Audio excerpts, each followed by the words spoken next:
match feel, this one, hasn't it, Mo?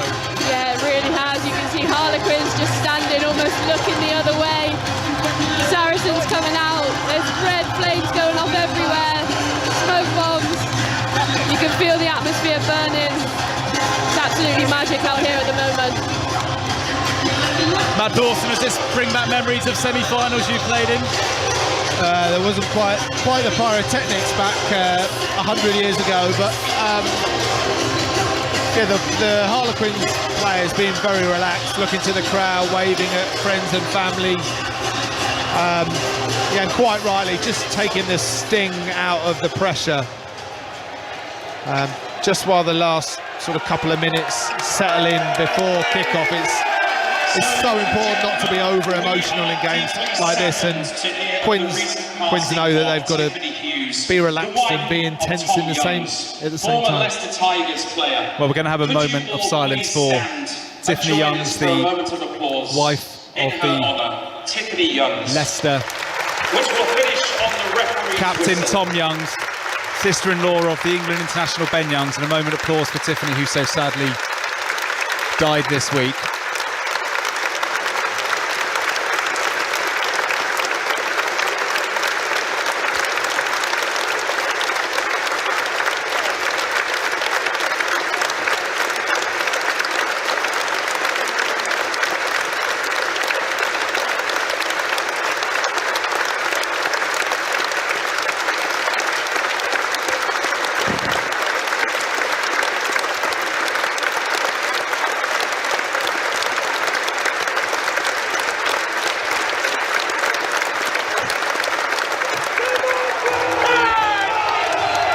Yeah, desperately sad news, Tiffany Youngs, after a long illness. And so many of these players would be very close to Ben and Tom and Tiffany and the Youngs family. And a reminder there of things bigger than the game. But Harlequins are ready in their white and their red shorts and their white socks. And it's Marcus Smith, the England fly half. He might well be teaming up with Owen Farrell in the same midfield in Australia for the 3-test series a week on Saturday, 2 weeks today. But for now, these Quins and Sarries players, mortal enemies, and Farrell and Smith will be trying to orchestrate their teams into the final. Smith kicks us off, and Saracens in their black run us back, playing from left to right. Here's Mako Vunipola, tackled straight away inside his own 22, and a penalty given to Saracens right away. Luke Pearce, the referee, perfectly positioned to see Harlequins go in at the side, Matt Dawson, and Sarries have a chance to come out of their own 22. Yeah, Saracens going through a couple of phases in their own 22 to get better position to exit. Harlequins thinking that they have a chance at the breakdown, little bit over-enthusiastic there, Mo, wasn't it, coming in at the side? Yeah, it's exactly what you don't want to do, isn't it? Real let-off, really easy exit, line out to Saracens. Now there's an attacking opportunity.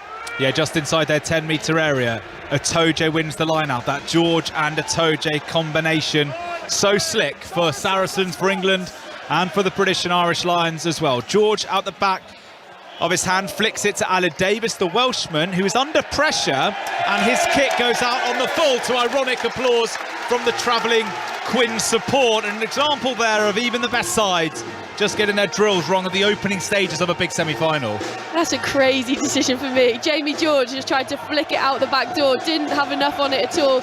Normally at the back of the moor you see the pass go, it's got to be solid. It put Davis under so much pressure for the box kick, there's no wonder that it went straight out.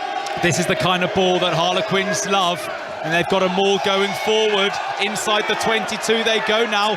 Early feather in the cap for the Harlequins forwards this. They've gone 10 metres and they're marching Saracens back. Can they keep it in play? No, but Saracens missed a mean.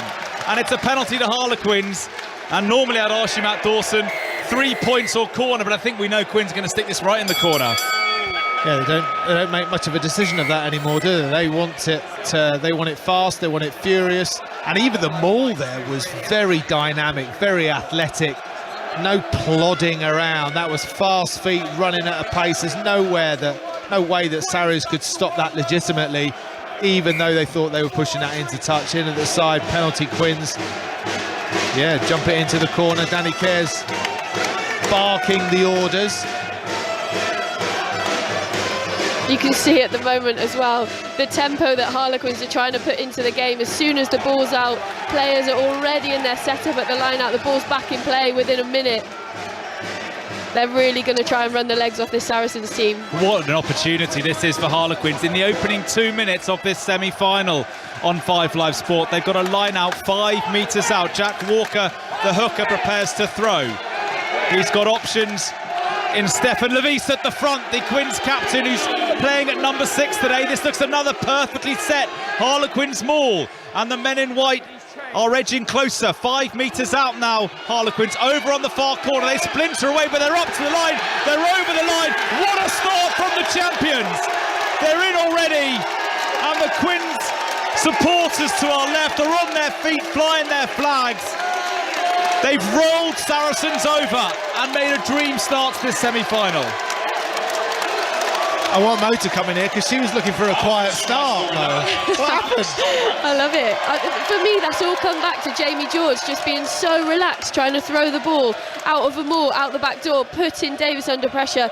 Fantastic start from Harlequins. As I mentioned, the tempo that they're trying to bring into this game. And like you said, the setup, everything about them, they're here to play. Loving it.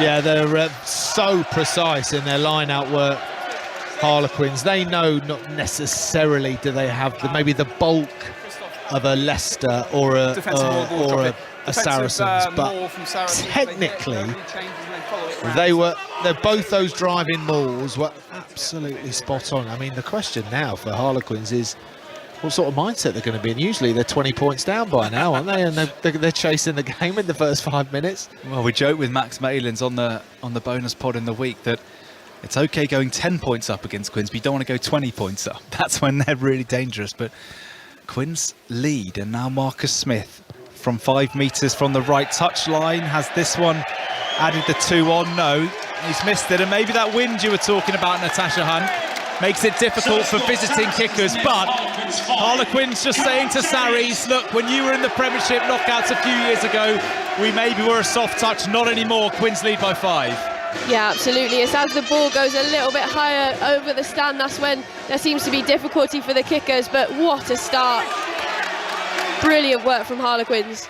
And Quins just about get their reception from the kick right, and Marchant peels away. Now Danny Care languidly finds Joe Marler, who sets it up. Those 2 experienced campaigners of Harlequins rugby, winners of this competition a decade ago in 2012 as well as last season in 2021.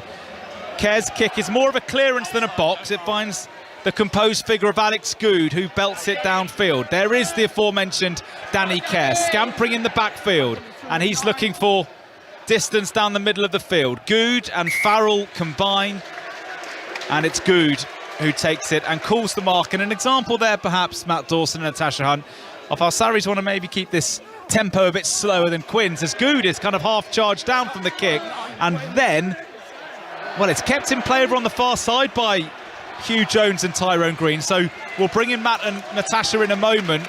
Saracens looking to counter-ruck Harlequins. Some big collisions on the far side, and Saracens have the penalty.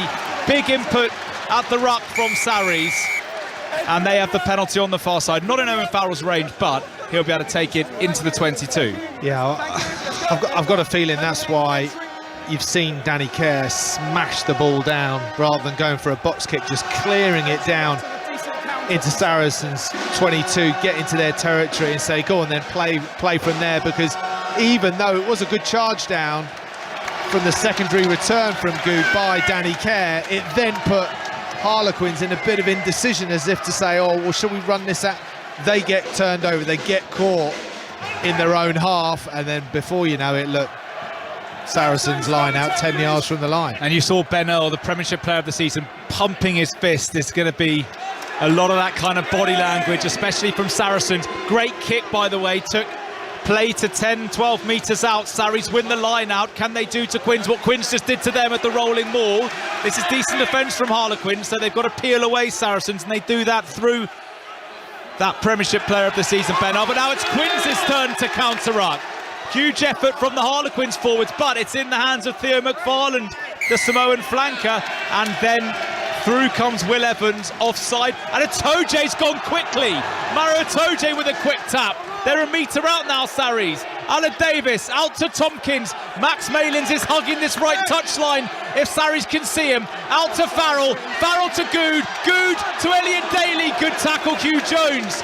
He gambled on Daly. 5 metres out, Sarries. They've got an advantage. Davis out to Jamie George. He's trapped 6 metres short. Good quick pass from Davis to Billy Vannopoulos, having a good season. Davis now deep to Farrell. They're queuing up Sarries. Maitland drops it though over on the far side, potentially with the try line begging. No advantage though. Saracens penalty right in front. It is all happening.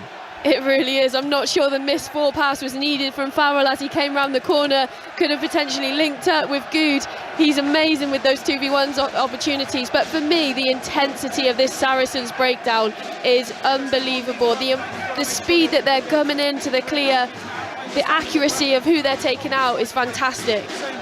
Yeah, I mean, it's a freebie for Sarries, of course it is, but Owen Farrell's got to do better than that. You can't just fling the ball out wide with 3 people outside. I mean, Sarries had a previous opportunity where Elliot Daly took the ball into contact where really if he'd shown fast hands, which he's more than capable of, you felt that Max Malins was probably going to be in at the corner, but Sarries looked like they were in business. Huge overlap that, Chris. It's something, and it's not just about giving. There's got to be some kind of creation, a little decoy run, some different angles, but it was very easy to defend. And Quins won't mind just conceding 3 because as Matt Dawson outlined there, it was a good 4-on-2 for Sarries. They're normally pretty efficient and accurate at taking those chances, but this is knockout rugby. It's semi-final time, a place at the big dance at stake. Farrell did kick the penalty from the lack of advantage, so Sarries are on the board. That's a good kick off Marcus Smith. It'll give a chance for Quins to regain the ball. And here's Andre Esthuizen, the South African, and he gets an offload away to Walker, and now to Murley, who gets past Itoje. Good tackle actually, Itoje, maybe a tiny bit high, but the ref was happy. Penalty to Harlequins. Sarries pile off their feet. It is being played at lightning fast pace, this. Flashpoints everywhere you look. Saracens 3, Harlequins 5. Quins have another penalty, and they'll go to the corner again, and they can try and maul Sarries again, just like they did for the Don Brandt try. Yeah, it's a lovely option from Marcus Smith. So difficult to go straight down the middle on the 10-metre line, but he noticed the Saracens were back 5 metres from that, put it on the absolute money. Brilliant run by Esthuizen as well, just the ability to get that offload out. Yeah, he made that look pretty easy, didn't he, Mo? I mean, it was a very lateral run at pace. Tackled, nearly went to deck and popped it up for such a big man. Brilliantly deft with his handwork. Tizard takes it at the front of the line out. Sarries were quick onto him, and now Quins will look to maul once more. Itoje's in there. He's so good at stopping mauls, and it looks like Saracens may have stopped Quins here. No, another penalty. Earl in on care. And he's actually got it. We did say, didn't we, that it looked like they were quickly onto Harlequins. Luke Pearce has decreed that it was illegal from Sarries. They took out Tizard in the air, who jumped up to take the catch. And so Quins have another penalty, and I imagine they'll go for the corner again. Yeah, I mean, it's a slightly tricky decision because of referees giving that in 15. And therefore, it's probably a guarantee 3, but I suppose it's on the 5, in the go, line out, and it's been so slick. The Harlequins, hasn't been in any trouble. Let's hope that's not a curse. No, it's not. No commentator's curse. Again, a penalty. Be careful. They have to be. It's got to be 4, isn't it? 4 pens. It's a good 3 or 4 in this area, 2 consecutively for the same offence. Let's listen to Luke Pearce. Compete at the line out by all means, but it can't be in the air and they can't have hands on before he hits the deck. I'll make sure they come back to ground, but Maro, that's 2 penalties in succession. Make sure it changes, please. Right, that's what I just mentioned to Owen. Yeah, Maro just says they were being held up in the air a bit longer to almost tempt Itoje into. But I think that's pretty blatant from Maro Itoje. He's normally very good at just staying on the right side of the law and infringing legally, if that's not an oxymoron. But this time he's been caught twice, and he's a marked man now, Maro Itoje, as are the Saracens forwards. 5-3 Harlequins. 11 minutes gone on 5 Live Sport. Big day of commentaries as ever on your home of news and sport 5 Live. Taken by Harlequins. Again, they're looking to maul. This time Sarries didn't compete, and this time Quins are peeling round the corner, but they've run into each other. An accidental offside from Harlequins, and all the Sarries backs are in to celebrate. They know what a big moment that is. It's a scrum to Saracens, and they survive for now. I think you just got to be a little bit careful when you're going for the same drill time after time after time. The referee's not going to put up with it. He is going to look for any type of infringement. It's such a close call generally because it is a semi-final, and as much as Harlequins will be frustrated at that, they've got to learn from it. The senior players have got to step up and say, okay, well, let's change the picture, let's shift it, let's move it so that Luke Pearce doesn't get bored. What a battle of the front rows. Mako Vunipola, Jamie George and Vincent Koch, 2 England and Lions internationals and a Springbok. Joe Marler, Jack Walker, Will Collier for Harlequins. Sarries go quickly from the scrum. It was a quick heel and Billy Vunipola peeled away wearing 8 for Sarries. Atoje Swinson in the second row, then McFarland Earl and Billy Vunipola make up the Saracens pack for Quins. It's Simmons and Tizard in the second row, Levis Evans and the England 8, Alex Dombrand, who has replaced Billy Vunipola at the back of the scrum for England, but no doubt Billy Vunipola still has designs on regaining his England shirt. That's an excellent clear and kick from Saracens, and that has taken play 50 odd metres, and now Quins will have to throw in their own half. So what could have been 5 or 7 now is Quins throwing into their own liner, and that's a bit of a momentum swing going in Sarries' favour, Mohan. It's a huge swing for me. Vunipola picking off the back, going down the short side, wasn't much room to move at all, and Davis just brought the ball into the 5 metre channel. Normally you see the box kickers, especially right footers, bring it in further, bring it in towards the 15 to give themselves that angle to hit it. Fantastic kick at the short angle. Brilliant work by Davis to clear the lines. Big moment this, Matt Dawson. Joe Marler's down injured and he doesn't go down easily. No, he's very gingerly testing his left shoulder. Yeah, just sort of checking that sort of rotator cuff movement, side of the head, neck, whether it was a stinger, whether it was a little sort of sublux, that type of move. Key individual does not go down unless he's winding someone up. Very true. Well, you fear and feel, but maybe more fear that he's the kind of player who would crack on even if something pretty bad was done to his left shoulder. But he is up and about, and Quins throwing into the line-out, Mo. Yeah, for me, I never believe it when front row go down, especially on momentum shifts, because sometimes it's just an opportunity to take a moment. Especially on a sunny day like this. Good to see him back up, though. Oh, Danny Kerr's kick is a good one, and Sarries are in all kinds of trouble in their own 22. And I think Quins have this through Marcus Smith. They do. Marchant in at scrum half. Now Walker. Oh, it was knocked on by Levis. Atoje was in there, and it'll be a scrum to Saracens. But, yeah, you mentioned this win, Natasha Hunt. Sarries should be used to it, but they were all at sea from that Kerr kick. For me, it's the variation that Danny Kerr's kicking. Like we normally see him go high to compete. We see Marchant underneath that ball a lot. What he's done is he's hit a couple down the middle. He's hit them longer than normal. And normally you see the box kick get set up. It's so boring, but it happens. Whereas he's just hitting them because he's seeing something. And the reaction of this Quins backline is absolutely fantastic. It's really working out for them at the moment.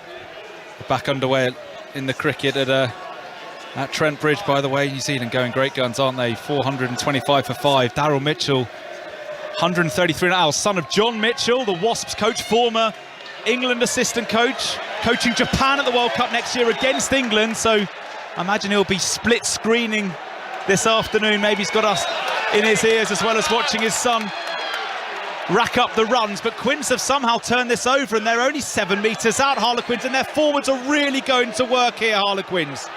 They're taking it to Sarries physically, Quins. They lead 5-3. They're only 4 metres out. Here's Dombrand, who scored once. Big tackling coming in, but he couldn't be much closer, Alex Dombrand. Kerr in the corner, finds his carriers to within 3 metres, maybe fewer.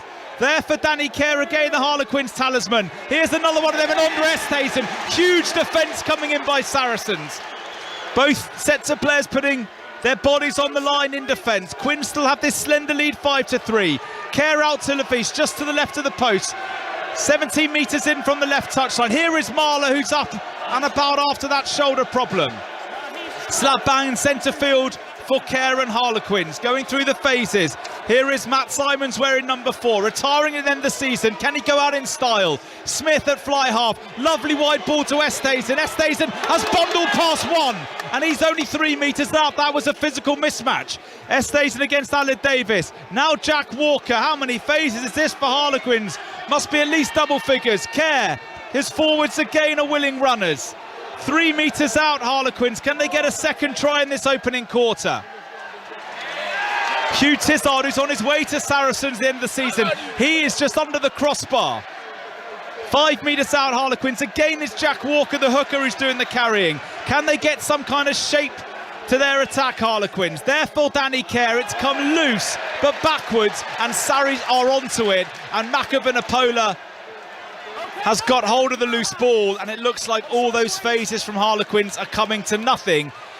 And Owen Farrell's not running this out, is he? No, he shaped to go right, then went left, and then he looks for touch and finds it. So again, Saracens are able to survive a wave of Harlequins pressure and relieve it with a kick.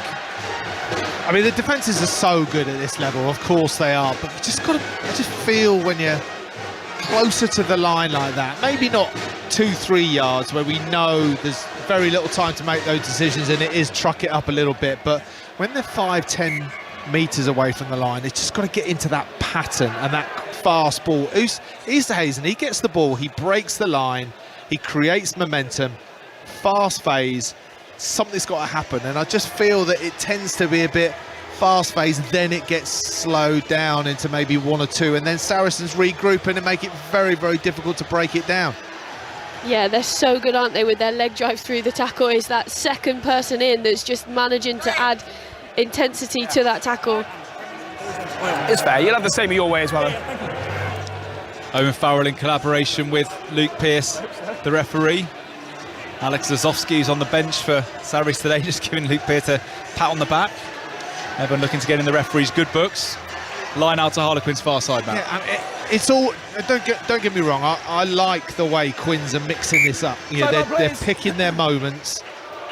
They've played a lot of the game in the opposition half. It was opposition 22. This is tiring. What they're up to right now is absolutely exhausting. They have to come away with something, because when the game breaks up, that's when you want to see the normal Quins. And if they haven't got the fuel in the engine to do it, then they're going to make life pretty difficult for themselves later. What will they do from this line out? They win it at the front and then they lose the ball.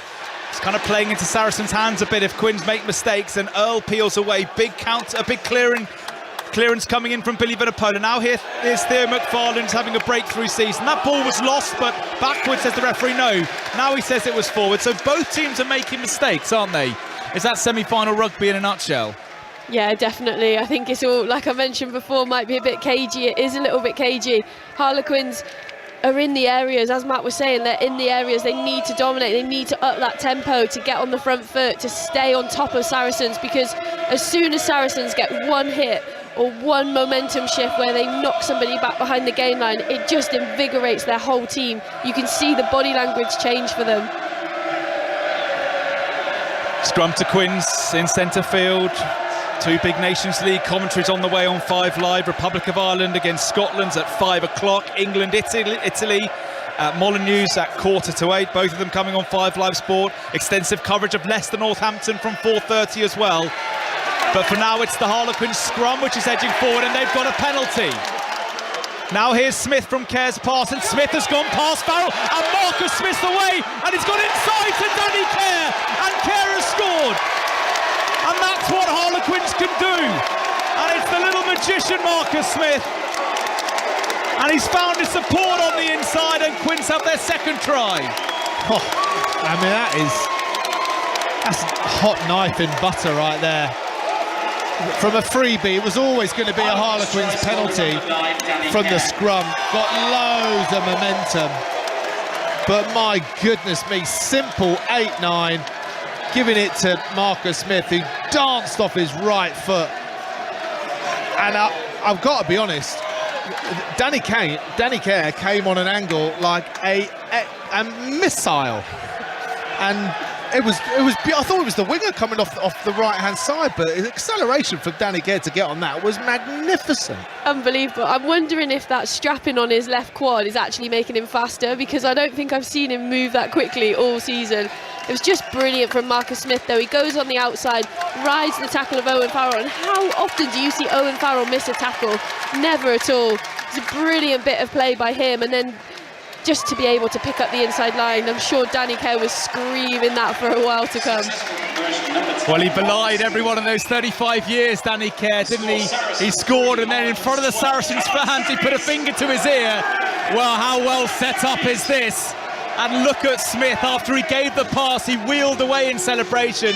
He's gone past Farrell, and that is one in the eye for Marcus Smith and for Danny Kerr. Saracens 3, Harlequins 12. Very, very much game on. Is it game on at Trent Bridge, or are New Zealand continue to make England pay? Ellie Oldroyd. Well, yes, we've just seen Daryl Mitchell dispatching Jack Leach into the stands for another sixth, the fourth in his innings so far. He's on 149, New Zealand 445 for 5, and so they've moved on rapidly since the lunch interval. England still getting punished. 4-4-5 for 5, New Zealand. Thanks, Ellie. Regularly back with Ellie at Trent Bridge. What a response from New Zealand, being put in at the toss, and of course ball by ball's over on Sports Extra. Sarries, can they respond? Quins have scored twice in 22 minutes. Farrell's little kick, Kerr, the try scorer, can only run it out. And just see the difference in the two sides there. Quins with the exuberance with the try, Farrell with the cold-blooded kick through, and now Sarries will have the line out. They trail 12 points to 3. And from a neutral's point of view, World Cup winning scrum half Natasha Hunt, Quins going ahead and actually asking questions of Saracens, exactly what everyone would want. Yeah, it's beautiful to see, isn't it? I think, what about that kick from Owen Farrell, though? He's just dropped it onto his left foot. He's a right-footed kicker, so on the run, drops it onto his left foot, perfectly weighted. So Danny Kerr has to come across and deal with it, with the on-rushing Daly coming onto it as well. Oh, it's just lovely rugby. Both teams are really playing some nice stuff at the moment. Saracens coming out the back door, really abrasive in their clear out, but they haven't really had a lot of ball. Interesting to see what they do now in this area. Oh, we all spoke about the forward packs before the game. You know, if there was any kind of dominance, you felt that back line had the ability to do something about it, and yeah, that's been the difference so far. Quins' pack have been on top of Sarries generally. Set piece has been solid, driving maul, good scrummage. Was going to be a penalty before they scored a try. You know, Sarries have got to get into their rhythm. You always feel when Sarries are in the opposition half, when they get through a few phases, that's when their bulk comes to the fore. But their backs have got to finish off. When they're only going to get a few opportunities, Chris, they've got to finish them off. Saracens 3, Harlequins 12. Sarries overthrow the line out, but Farrell has got it. He stormed from fly half, and now a Toje to Billy Vanapola. Billy Vanapola stepping, and Saracens looking to respond straight away to that Kerr try. Jamie George with his head down under the crossbar. 5 metres out, Sarries. Mako Vanapola waiting to throw a pass, but he dummied. Therefore, Maro Toje, who picks and drives through the guts of the Harlequins defence. He's rocked back in the tackle by the Quins forwards. But in Saracens' possession, in a dangerous area for the men in black. Here's Theo McFarlane, what a season he's having. Alan Davis, the Welshman, out to Ben Earl, the Premiership player of the season. Big carry, Ben Earl, he's over the line. He bundled through 2 Harlequins defenders, and Saracens have responded to that Harlequins second try. They've got one of their own, and it's the man of the moment, Ben Earl. And they weren't small defenders either, were they, Mo? I think it was Marler and Will Evans got bumped by Premiership Player of the Year. So low, so powerful. He had no right to score that. Absolutely no right at all. He's left 3 people on the floor as well. It's just power, the audacity as well, just running across the floor as he's gone through the tackle. Brilliant step, straight through the middle of 2. There is no way he should be scoring that, but maybe that's why he's Premiership Player of the Year. Well, most of the time he's doing a lot of sort of hard, unseen work. There was nothing unseen about that. He's gone through Evans, he's gone through Marler, he's gone through Tizard. What a finish from Ben Earl. And if Farrell can tag on the 2, it is a 2-point game. Sarries 8, Harlequins 12. Farrell doesn't miss these. apart from then. The ultimate commentator's curse. He has missed it from... It's not in front of the post, but it's not too far from the left. Harlequins 12. And the gap stays at 4, and that is uncharacteristic from Owen Farrell, Matt Dawson. Saracens could have been within 2, they're within 4. You feel the way the game's going at the moment. Is a team going to run away with it? I'm not too sure. Every single point could be vital today. It's semi-final. You have to assume it's going to be a 3, 4, 5 point game. And those little buffers, all of a sudden, Quins get a penalty or Quins get a try. It just starts to eke out the difference. But whatever happens, we're only 16 minutes in. I mean, goodness. No, 16 to go. 16 to go, rather. I mean, blimey, all right. The game's been electric so far. Walker throws front of the line out. Quinn's ball has been solid. Now Evans back to Kerr. And as Natasha Hunt was pointing out earlier, not box kicking, it's going for territory. It's as if saying to Sarries, right, you then send it back to us and we'll counter-attack or attack from the set piece. Maitland clears and we're kind of back where we started. So it was a line out and halfway to Quins. Kerr kicked it to Sarries. Sarries kicked it back to touch. Line out halfway to Quins again. Yeah, hopefully they don't just do this for the next 60. I can't do the maths. 55 minutes. There we are. But yeah, it's just the variation. Normally you see a box kick go up and there's somebody sat and waiting for it, but Kerr is managing to move this backfield around. Yeah, they've gone for sort of reliable, low-risk ball at the front, and this time Kerr puts up more of a kick to compete. Through comes Maitland, and he throws a lovely dummy from Maitland, and the Scotland international's away. And he's gone 20-30 metres and the ball is lightning fast. Here's Farrell, Alex Good up from fullback, Elliot Daly out to Max Malins, who's already scored 16 Premiership tries. He's lost that one. Did it go forward? No, says Luke Pearce. That's an interesting call. Davis out to Billy Vanapola. The Quins fans felt it was forward, but the referee's the man that matters. Farrell to Itoje. Now they're only 10-12 metres out or so. Saracens. Here's Theo McFarlane on the wide channels. Good tackling from Harlequins, but it's inside their own 22. They lead 12-8. Itoje again, who's on one, as he always is, for Club and Country, Maro Itoje. Alan Davis out to fly half Farrell. Farrell, nice little delayed ball, sends his forwards runners into the Quins defence. Quins working hard on the floor, though. They've definitely slowed it up, but they haven't got the penalty. It's still there for Sarries and Aled Davis. Billy Vanapola, first receiver, gets past Kerr. Oh, lovely offloading from the Saracens forwards, but now it's loose. Maka Vanapola just inside the 22. They might have to start again, Sarries, just when they were getting some pace in the attack. Jamie George looks to add on that momentum again. 12-8 to Harlequins. 12.5 minutes left of this first half. McFarland, who's been everywhere in this opening half. There for Aled Davis.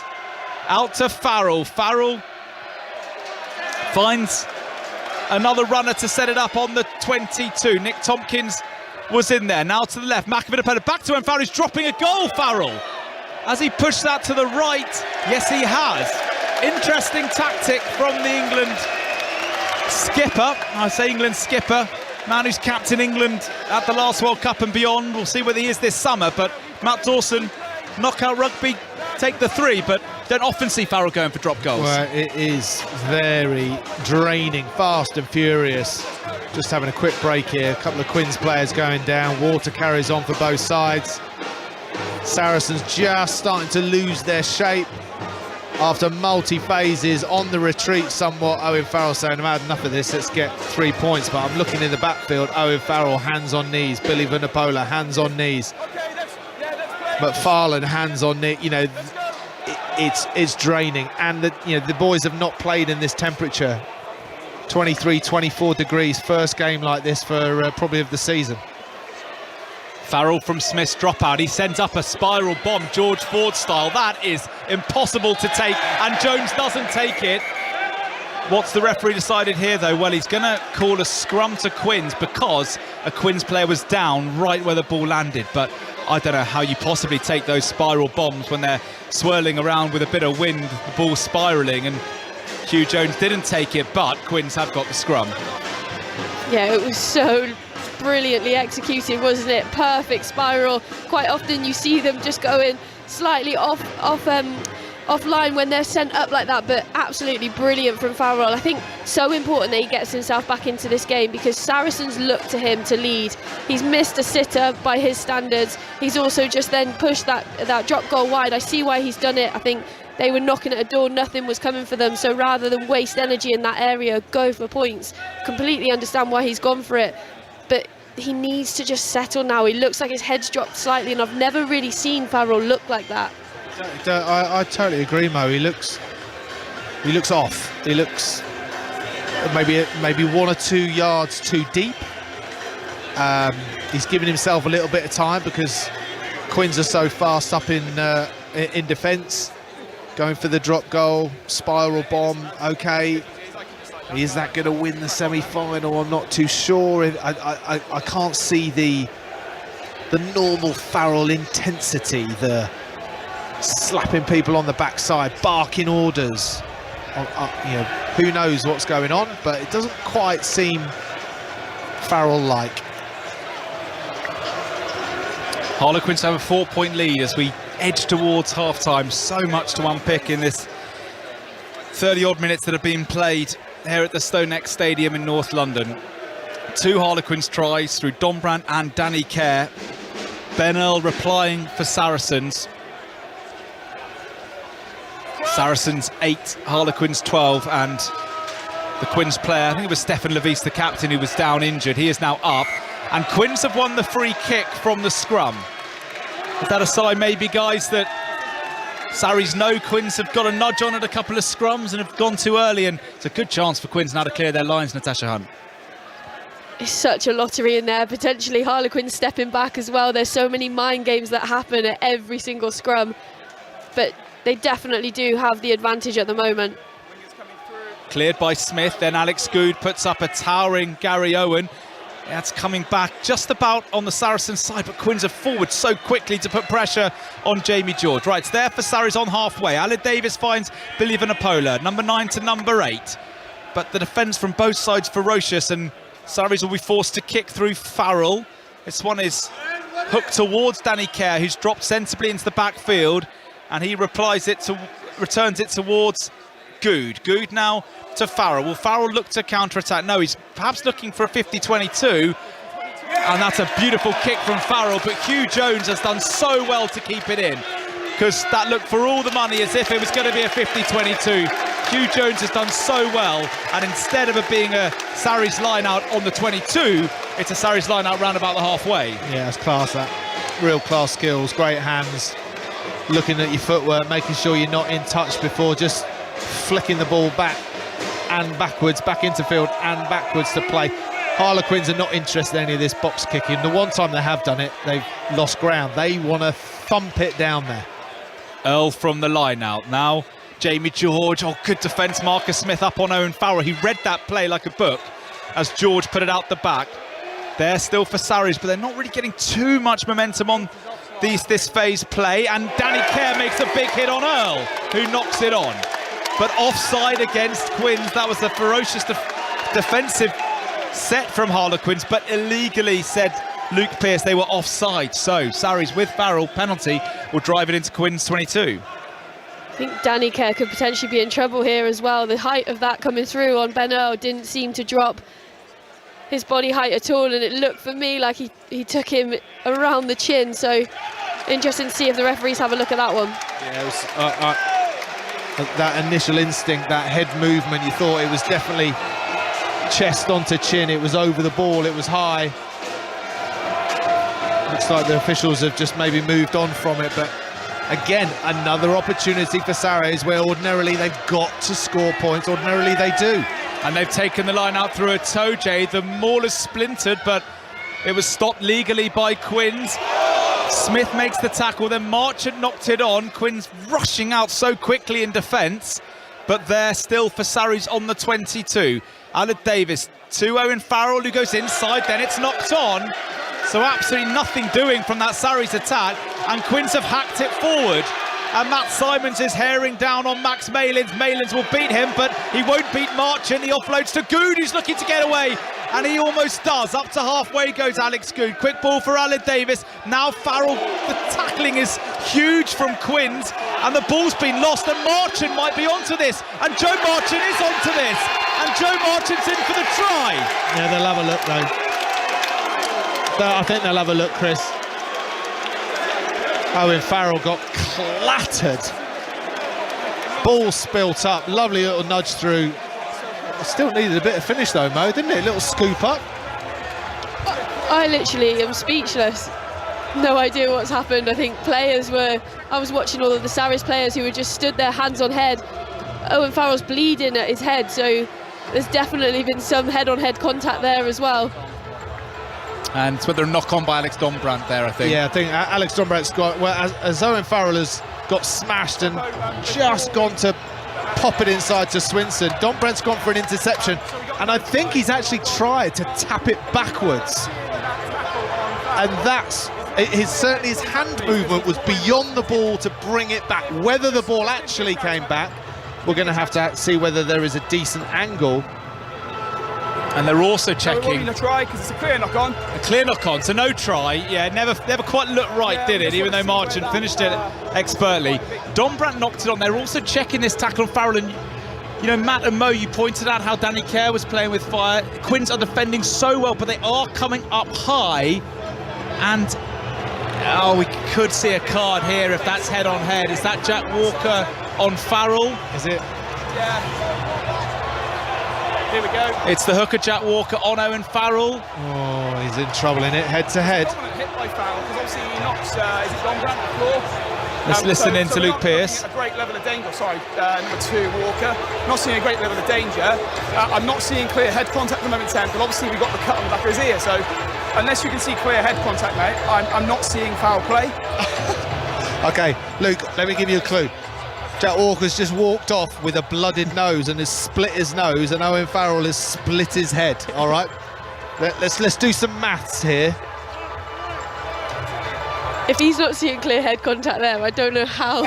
The only thing that would save Walker is if it's kind of gone shoulder and then head, and the first contact might not have been head to head. But certainly there's been some collateral damage from that collision between Walker and Farrell. However, it won't be a red card because Farrell kind of won the contact, and so the degree of danger was lower than the threshold required for a red. And they're still looking for clear head contact between Walker and Farrell. The officials having a long look at this one. It is all happening here at the StoneX. Disallowed tries, bodies flying everywhere. Here's Luke Pearce again. But he's always upright, and he causes quite a nasty injury to number 10, doesn't he? Okay. So the instincts from Natasha Hunt and Matt Dawson were right. It's a yellow card for Jack Walker, and you just felt, didn't you, that Quins were just living on the edge. They were smashing Sarri's back, but the way they were tackling was very upright, and that's the danger. You run the risk of making head contact, of tackling illegally, and so Quins will have to play the rest of the half and a couple of minutes of the second half with 14 men. Sarri's 8, Quins 12, but Quins down to 14 men and without their hooker as well. So important that Saracens just settle. You can see that they're really rattled at the moment, which we don't often see from a Saracens perspective. As Elliot Daly lines this kick up into the corner, they need to get their talisman firing, don't they? They need to get Owen Farrell back in the game. Everyone stood and stopped then when the play was still in, when Joe Marchant was screaming towards the try line. They have to be chasing everything back. It's a semi-final. Not normally in this position where they're coming from behind. And, you know, Owen Farrell has many talents, don't get me wrong, but he hasn't got the flair to get himself out of a few of those. Oh! Well, a toe chase taken out in the air now, and this just is threatening to spill over a bit. It's a Saracens advantage. A try here would put them in the lead. Mako Vunipola throws a dummy. Good carry from the loose head prop on the 22. Penalty given by Luke Pearce. And you wonder whether Farrell will just take the 3, eat into this lead, take it to a 1-point ball game, and then go again and take on the 14 men. What would you do? Would you maybe kick to the corner and try and capitalise on Quins being a man light in the forward pack? Corner. The momentum's with them at the moment. That's what they're doing. Into the corner it goes. Yeah, key few minutes. 6.5 minutes to go in this first half. Premiership semi-final, and the barometer has somewhat swung back towards Saracens with a brilliant opportunity. 5 metres out, Saris. They trail 12-8. Lovely grab. What a take, Maro Itoje. This is a perfectly set Saracens maul. Their forwards will be smarting after being mauled over the line by Harlequins at the start of the game. Davis comes to the left. Nick Tompkins runs into Marcus Smith. Good bustling run from the Welshman. Therefore, Saris. George is a little bit isolated, but good leg strength from the England hooker. 4 metres out. Tompkins to try scorer Ben Earl. Earl into Levis. 5 metres out, Saracens. Few minutes left of this compelling first half. Billy Vunipola with a head of steam. Now Alan Davis. George again, who's been everywhere. This Saracens front row, relentless in their work rate. Itoje picks, Itoje drives, Itoje scores, does he? No, he's short.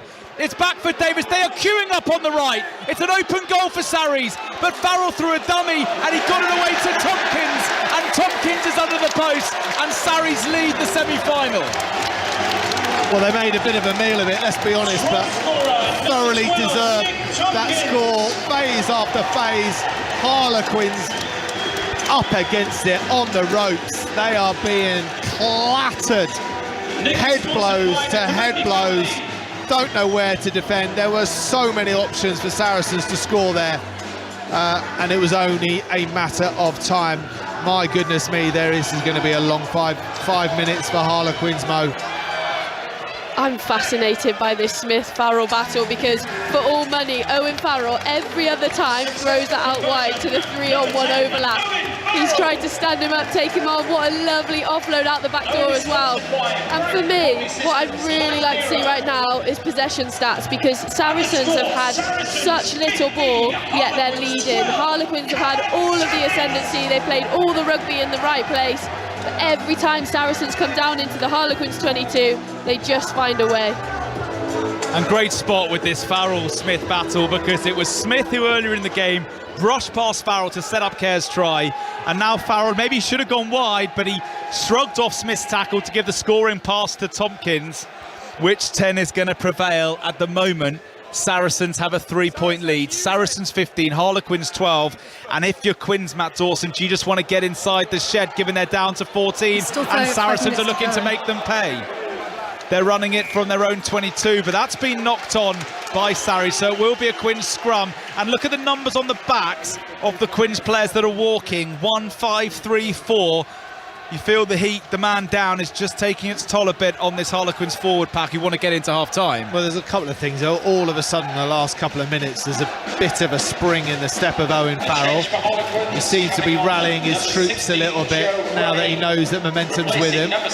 So that's dangerous for Harlequins, but also you can't neglect the fact that Quins are playing a style of rugby that they not necessarily are used to playing week in, week out. That first 20-30 minutes, loads of very tight mauling and picking and going and physicality, and as we've discussed, it takes it out of you, and every single stoppage in play, there's 2 or 3 Harlequins players going down, water carriers coming on, because they're hanging. They're absolutely hanging at the moment. Yeah, and I love that Saracens have spotted that, and they've looked as though they're going to box kick free Davis, which we expect to see from Saracens. They've fizzed it out to Owen Farrell, gone to Tompkins, straight out to Maitland. They're trying to run it out of their own 22, which we don't often see. I'm really enjoying the battle at the moment. Well, Droy Gray has had to come on for Quins so they can have a scrummaging hooker, because Walker's in the bin. Andre Esthazen with a head of steam. 30-odd metres out now, Harlequins, who have the possession towards the end of this half. Lovely ball to Dombrand. This maced it up for Tyrone Green, who juggles with it. Good step, Tyrone Green, twice. What an athlete this guy is, back from injury, Tyrone Green. 25 metres out as Kerr finds his captain, Levis. 15-12 to Saracens. Quins are down a man, but they have the possession and the territory. They'd love a score before half-time. Green from Kerr's pass, can he get past Farrell? He offloads to Kerr, and that went forward. Kerr just threw it into Dombrand, who was standing in front of him. Just an air of composure eluding Quins at the moment. It'll be a Saracens scrum. how long, 2.5 minutes left of this first half. Quinn's still got about 5 to play with a man down. Lovely little tackle from Mauro Toji for the tall strapping lad that he is, just straight around the bootlaces, chopping them down. Brilliant defensive set from Saracens, causing a little bit of indecision, and I'm not sure what Danny Kerr was doing there. Just trying to find his big forward, I think. Fatigue, I think you'll find that does some weird things to your mind when you're hanging on every breath, trying to suck in as much oxygen as possible when there's not a lot out there. And yeah, Quinn's completely losing their shape, losing their tempo, rather than just, you know, they've got to play a tighter game just to get into a rhythm and find that one phase, or maybe a couple of phases that just creates the momentum to then find Marcus Smith with Easterhuizen and Marchant to rip it up. But it's a lot easier to say it, you know, 50 yards away on the touchline with a microphone than right in the heat of battle. What I'd love to see is just Marcus Smith linking in behind the forwards a little bit more, so he's got that out the back door option. He's so good at running the show like that. At the moment, there's just no one really connected. Well, the ball's come loose and Danny Kerr has hacked it forward, and Quins might have this, you know. Malins went back, scurried back to save the day, Malins, but how did that shoot out in Quinn's possession from the Saracen scrum? They've certainly got the better of Sarries at the set piece, even though they've had to sacrifice a man to bring Gray on. Will Evans going off temporarily, and Harlequins will have the line out. Matt Dawson, Natasha, in a good attacking situation if they play some rugby from this, with only, what, 70-odd seconds left of the first half. Yeah, some poor control at the back of the scrum from Billy Vanapola. Ball pops out, and Danny Kerr pounces on the ball, kicks it through. Probably should have given a penalty away for diving in on Max Malins when he's gone to deck. Got away with it, put the pressure on. So, you know, they're the little moments that Quins are just hanging on to at the moment, which we didn't say in the first 20-30 minutes. Well, they keep going to the front, Quins, which does reduce their attacking options, but does secure the ball. And Kerr now has it and scurries to the right, finds Easterhuizen, not quite with the run-up he may have liked, but he still bundled Jamie George out the way. In centre field for Harlequins and Hugh Tizard. 15-12 Saracens lead. The closing stages of this captivating first half on 5 Live Sport. Kerr finds Dombrand, but Quins don't have a huge amount of shape, and Sarries are winning the gain line here. It's almost as if Quins are just trying to milk a penalty. Marler thunders into Mako Vanapola in the StoneX Stadium sunshine for the veteran double winning scrum half Danny Kerr. I think he wants a rolling away penalty here. He's not going to get it. And I wonder if Quins are just looking to take half time. They are. So even though they had good territory, they were clearly so conscious of being a man down. And Kerr belts it into the stands. And that is that for the first half. Couple of tries apiece. Dombrand Kerr for Quins, Earl, Tompkins for Sarries, Smith and Farrell with the kicks. Sarries 15, Harlequins 12, Matt Dawson. Yeah, never a good sign when the scrum half is at the base of a ruck or a maul, and he or she look left and then look right and then look left, because that means nothing is going on in the backfield and they're lost. And maybe out of the last 6 or 7 phases, Danny Kerr, the Harlequin scrum half, did not have a clue what was going on behind him, because there was no action.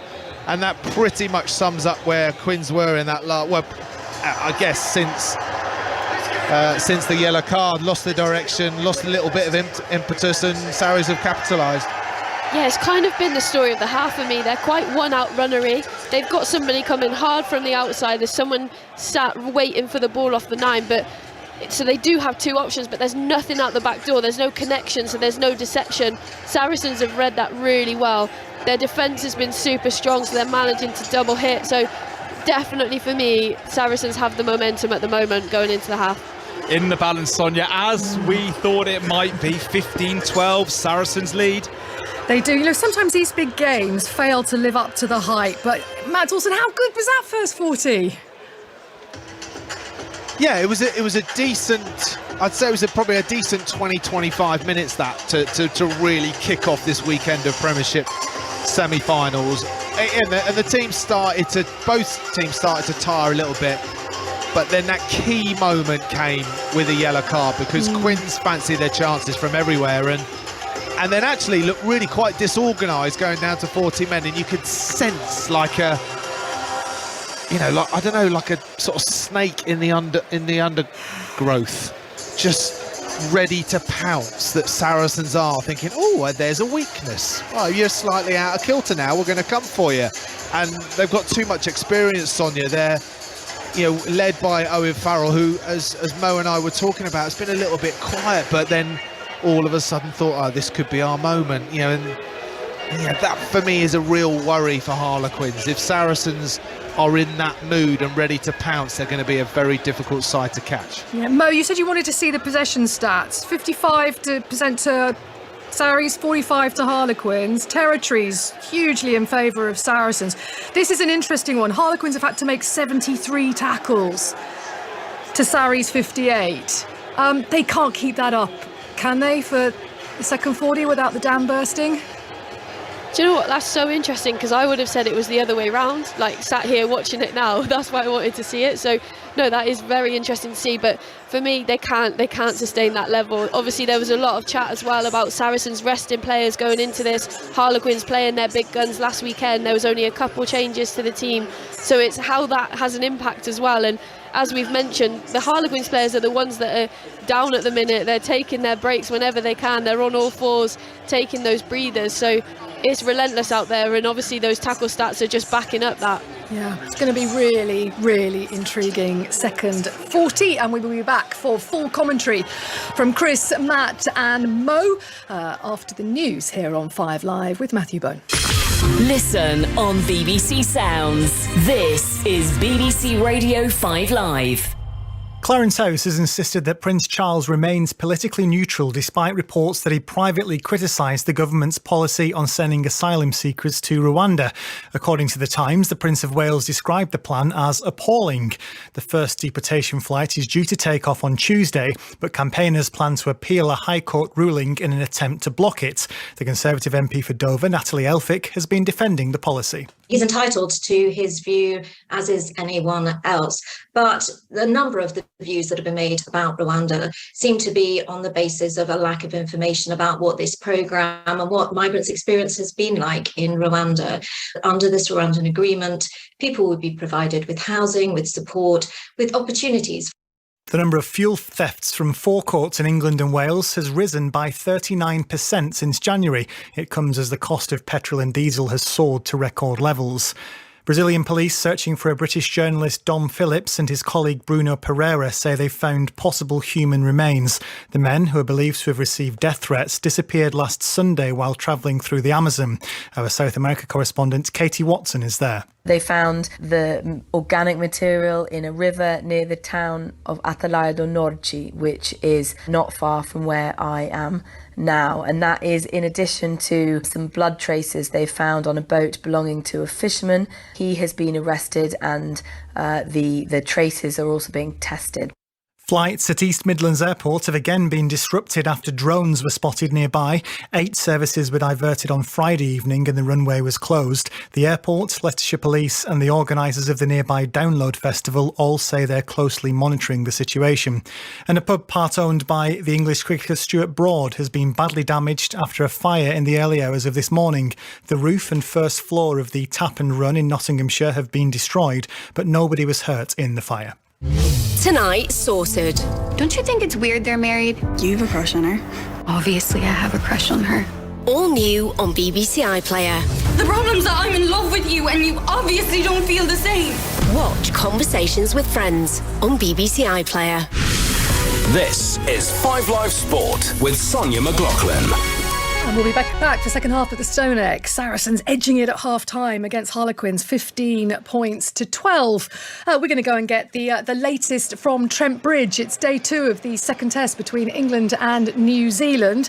And Ellie, I have to say I learnt something today from Chris Jones, not for the first time, it would be fair to say, that I hadn't realised when in talking about Daryl Mitchell that he is son of Rugby's John That's right. Yes, he's in one of the great sporting dynasties of New Zealand. I hadn't realised. Sports. And we're also seeing Michael Bracewell, who's out there at the moment, who's his two uncles. Because Simon Mann is sitting alongside me and can confirm this. Uncles, cousins. I think three uncles. Three uncles and a cousin. And a cousin, yeah. And John Bracewell made 100 here in 1986 when New Zealand won their first ever Test match against England on this ground. Right. Well, his nephew's not doing too badly. No. He's 39 not out, Michael Bracewell. Daryl Mitchell is on 161, and these two already have put on 74 runs so far for the 6th wicket. It is the 4th 50-plus partnership of this innings for New Zealand, which just tells you so much about their dominance. And Daryl Mitchell he's played beautifully, Simon, hasn't he? Wonderful innings, yeah. Magnificent innings. Superb at Lords. He gave New Zealand a victory chance there at Lords, and you felt they were going to win, actually, with that stand of 195, 277 to win. And if de Grandhomme hadn't have overstepped, they probably would have won that Test match. And we're seeing New Zealand's not putting everything in perspective here. One thing I would say, of course, is he has been dropped twice, and one of them extremely costly, because he was dropped by Root on 3, straightforward chance yesterday, and that's costing them a lot. And Potts dropping him again today as well. And England haven't taken their chances, but the pitch is good. And New Zealand have played well, and they're taking advantage of England's decision yesterday to offer them first use of this surface. But for the first 2 sessions of the match, it looked like quite an even contest, didn't it? You know, England took two wickets in the first session, 2 wickets in the second yesterday. But since Mitchell and Blundell came together and put on 236 for the 5th wicket, it's been all New Zealand. I suppose what you would say is that, it's a good, decent pitch. England's bowlers just beginning to tire. The ball's getting a bit old as well. Remember, it went into someone's pint pot yesterday, and England wanted it changed, and so that from the 54th over to the 80th over, they were bowling with a slightly damp ball, so it wasn't doing as much. So there's that aspect to it. And you talk about 2 players are in form as well, after big scores at Lords, and they just continued that form into this Test match. And England look a bit weary out there, and they look a bit toothless. And the other thing I think about this New Zealand innings is that they've just kept the score ticking along at a steady rate, kind of around about 3.5 to 4 and over. I don't think they've dropped below 3.5 at any stage in the last 2 days. Quick outfield as well, that's the other thing. And short boundaries, quick outfield, good pitch, tiring England attack, and players in form. And England are going to have to play very well to save this match. It looks like New Zealand will get 550, possibly even 600. If they get 602, that would be the highest score by a side against England who've been put into bat.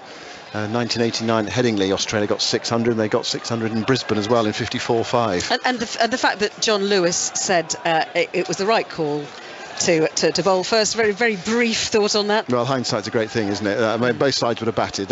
Both sides would have put the opposition in. Yep. So, I don't know. It doesn't look a great decision at the moment. Simon, thank you very much indeed. So Michael Bracewell on his debut is on 40. Daryl Mitchell, son of John, is on 162. New Zealand 481 for 5, Sonia. Thank you. I won't forget that now in a hurry. Now the final day's play at the controversial Live Golf Invitational Series at the Centurion Club is underway, and that's where we find our correspondent, Ian Carter. Beneath beautiful sunshine in Hertfordshire, and the play underway pretty much simultaneously, although the final 3 ball going off just 11 minutes behind the rest of the field, who all teed off on different tees around the course to create this sort of crescendo. I have to say there's a real buzz about the place. The spectator village was absolutely packed when I walked by there shortly before tee-off time. There are good galleries out there enjoying the sunshine and watching the golf. Charles Schwartzel is the leader, the former Masters winner from South Africa, playing the opening hole at 9 under par, 3 shots ahead of his compatriot Henny du Plessis. The one move to be made so far on the leaderboard from Dustin Johnson, who opened up with birdie. That's moved him to 2 under par. He's in 5th place, but that's 7 shots off the lead. And whoever wins between Saracens and Harlequins in our current commentary match will play either Leicester Tigers or Northampton Saints, because they clash in that local derby in the second Premiership semi-final. That one's at 4:30, and Sarah Orchard is at Welford Road for us. Yeah, thanks ever so much, Sonia. Still a little bit to go until we get underway in this second semi-final. Things still quite quiet, but there's quite a wind that's whipping round the Matty Ellie Woods Welford Road Stadium at the moment. And what a contest we have. Leicester, the big stat for them is they've gone through the entire Premiership season, top of the table from the first week down to the last. And while up against their greatest rivals in Northampton, who have been really quite a long way down the table throughout the season, but they seem to be on a bit of a resurgence at the moment. It's how big that resurgence is, as if they can overcome what has really become a Leicester machine this season under their coach, of course, Steve Borthwick. You do feel perhaps that Leicester are too well formatted at the moment, with the likes of Ellis Genge and George Ford, who come into this game playing their last ever game here at Leicester before Ford goes off to Sale and Genge goes off to Bristol. Meanwhile, for Northampton, they do have their own pride to play for, in that their director of rugby, Chris Boyd, will be returning to New Zealand. So again, plenty of matchups in this fixture, but Leicester are the easy favourites. And is there going to be a little bit of emotion swirling, a lot of emotion swirling around that stadium this afternoon following the desperate news that Tiffany Young's passed away this week, wife of Tom? And Tom Young's is such an integral part of the fabric at Welford Road, was captain for such a long time and recently announced his retirement because of the ill health of his wife. Yes, Sonia. I mean, I think the team talk has already been done for Leicester. There needs to be no more emotion in this game than what you've just said. Of course, Tiffany Young's will mean so much, not just to the Leicester Tigers players, but of course she's become very well known across the rugby union family. Desperately sad news that we heard earlier this week on her passing. Of course, Ben Youngs, who is her brother-in-law, will be playing and stepping out wearing 9 today. So yes, there's going to be a minute's applause, much like there was at the Saracens Harlequins game before that got underway. So there will be a minute to mark the passing of Tiffany Youngs, and the thoughts of the whole rugby union family are with all of them today.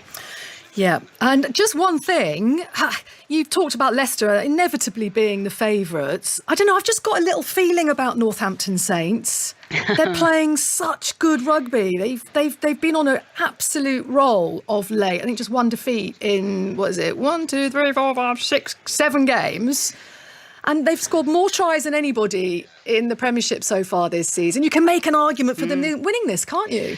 Do you know what, Sonia? I've heard a lot of this narrative in the build-up to this fixture, and I have to be honest, I'm yet to be seduced by the Northampton Saints. Be seduced, I'm sorry. The reason I'm not is because when you look back at that run of fixtures that they've won, there's only one result that really stands out. That was their 1-point win over Harlequins, which was at Franklin's Gardens. Other than that, it was an away win at Bath, a home win against Bristol, a home win against Newcastle.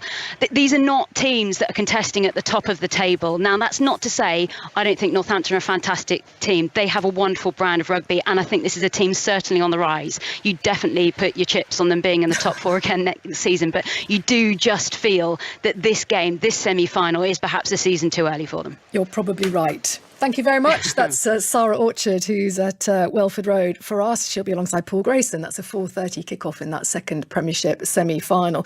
Just a reminder that qualifying for the Azerbaijani Grand Prix gets underway just after 3. You can listen to that on the BBC Sport website, and we'll keep you across Andy Murray. He's in semi-final action in the tournament in Stuttgart. He's up against Nick Kyrgios. That's after he beat Stefano Tsitsipas yesterday, and that was his first win over a top 5 ranked player since 2016. So Andy Murray finding some form on the grass. That semi-final due to start around now.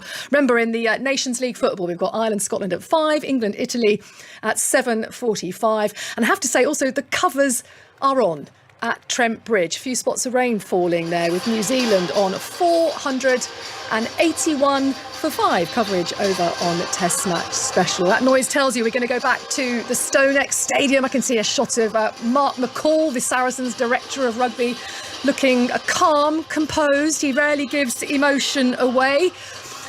Oh, how satisfied will he be at half-time, Matt Dawson, with the way his team have played?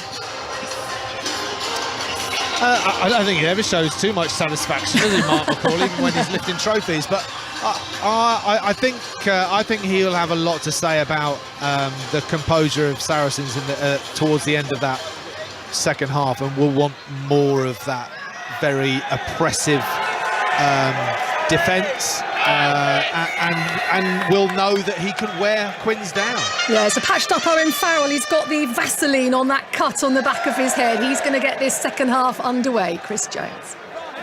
And the ball has been lost, Sonia, by Harlequins, and Sarries have it through Billy Vanapola, well tackled by Joe Marchant, but an early score in this second half for Sarries would be huge. They have a slender 3-point lead, but they might have men over here. Malin's out to Ben Earl, and Earl's looking for the corner, and he's in! Earl is in for his second try. It's the dream start to the second half for Saracens. And how important a try is that going to be in the context of this whole Premiership season? Sarries now have a healthy lead after Earl's second try, and no one was stopping him walking into the corner, Natasha Hunt. It was really lovely execution, wasn't it? Dom Brandt, what a terrible take that was. I've never seen hands like that from him. He's normally so solid under the high ball. Just absolutely bats on the kickoff. Vunipola scoops it up, runs laterally. Really good clear out. Itoje just plays out the back door. Straight line, lovely timing of the pass from Daly into the hands of Good, and then Ben Earl just runs into the corner. What a start to the second half, as you said. Too easy. And the danger is that will knock the stuffing out of Harlequins. And okay, what are we going to see from Quins? Are we going to see them capitulate, or are we going to see, from a Saracens perspective, the dreaded comeback from Harlequins? Because let's be honest, this is how they like playing. They like playing 8-10 points behind. Yeah, they've done it before at this stage of the competition, no less, but you don't want to be chasing down Sarries. Historically, they do not cough up leads, and that was class from Alex Good, wasn't it? Came into the line, Earl with the finish, Farrell looking to kick the extras, and he has. He missed one earlier from almost in front of the post, and then typically of the competitor Owen Farrell is, he's banged it over from the touchline, and Saracens' lead is now 10 points. Earl's try, Farrell's conversion. Quins will be going back to a full complement. Jack Walker is on, but it is a nightmare start to the second half for Harlequins, and not even the most optimistic Saracens fan could have dreamt they would be in for a 7-pointer so soon into the second half. Yeah, it's crushing from a Quins perspective. They'd have been beating their chest in the changing room, talking about how they're going to play this second half. You come out and you just can't do anything about that. It was brilliant execution from Saracens. They really do need to regroup now. You feel they've got to score next, Harlequins. Another Saracens score, even with the comeback kings as they are, would make it very hard for Quins to retain their title. A place at Twickenham, 37 minutes away. At the moment, it's for Saracens, who lead 22-12 in this first semi-final. Smith's kick is well taken by Theo McFarlane, kind of like a cricketer in the outfield, over his shoulder. Might be numbers for Saracens. Goods in the back, from the backfield again to find Daly. Good strength from Elliot Daly. He went past Green. Therefore, Davis. Billy Vunipola started the second half like a man possessed. Dom Brandt went to steal at the breakdown, but it's still there for Sarries and Davis. Farrell, nice angle. Theo McFarlane couldn't quite get the offload away, but Sarries just starting to cook with gas here. Farrell throws a dummy, well shackled by Esterhuizen, and it's been knocked on by Sarries. Quins might want to play with the advantage, and now they've got a penalty. So after that dreadful start to the second half, they do have a penalty and a chance, Matt Dawson, to go deep into Saracens territory, trailing as they do by 10 points, Harlequins. But already, look at the Harlequins' body language. You know, they've got a penalty. Where's the whooping and cheering and yes, we've got this, yeah, we're back in the game. They're all concentrating on their own lack of aerobic capacity at the moment. They're looking for drinks, they look, honestly, I mean, they look off their feet, Quins. No, they really do. We mentioned in the first half, that first 20 minutes where they were running to the line out, they were getting the ball back in play within a minute. It's worlds apart at the moment. As you mentioned, the body language, people are swantering around. There's not really anything going on for this Harlequins. No one's driving that spark at the moment. Change for Sarries, Tim Swinton off, Nick Asikwa, who's an England international again these days, played through the Six Nations after making his debut 4 years ago in South Africa. Asikwa's on, so even though their squad is not quite as deep and as strong as it was pre-salary cap scandal, Sarries have got internationals on the bench, and they've got internationals all over their starting team as well. One of them, Ben Earl, has scored twice, and he drives it on. Mako Vunipola now.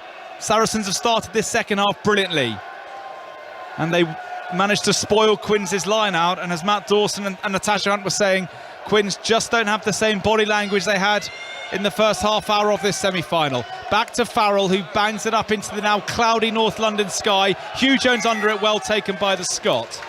He calls the mark, and Quins will try again to clear. And Sarries will take that all day. This is right in Owen Farrell's wheelhouse to control the game, up and unders, poke the corners, distribute little short balls to the Vunipola boys, to Itoje, now to Asikwe. You know, it's made for Owen to just grind it down and take what's left of Quinns' puff out of the game. Nice ball from George at the line out to McFarlane. Vunipola, how good's he been? He pops it up to Tompkins in centre field. There for Davis in the sunshine. Alex Good, beautiful hands. Farrell, nice flat ball to Maitland. This is more like the old Saracens, the Saracens of a few years ago. The Saracens who conquered Europe. Billy Vunipola, he drives on, but a penalty to Harlequins, a neck roll from Sarries. That's the kind of get-out-of-jail penalty Quinns need, because Matt Dawson, Natasha Hunt, we've done so many of these semi-finals when Saracens win their pomp. You just get a feeling with Sarries, don't you, when they start to win all those collisions and get their momentum going.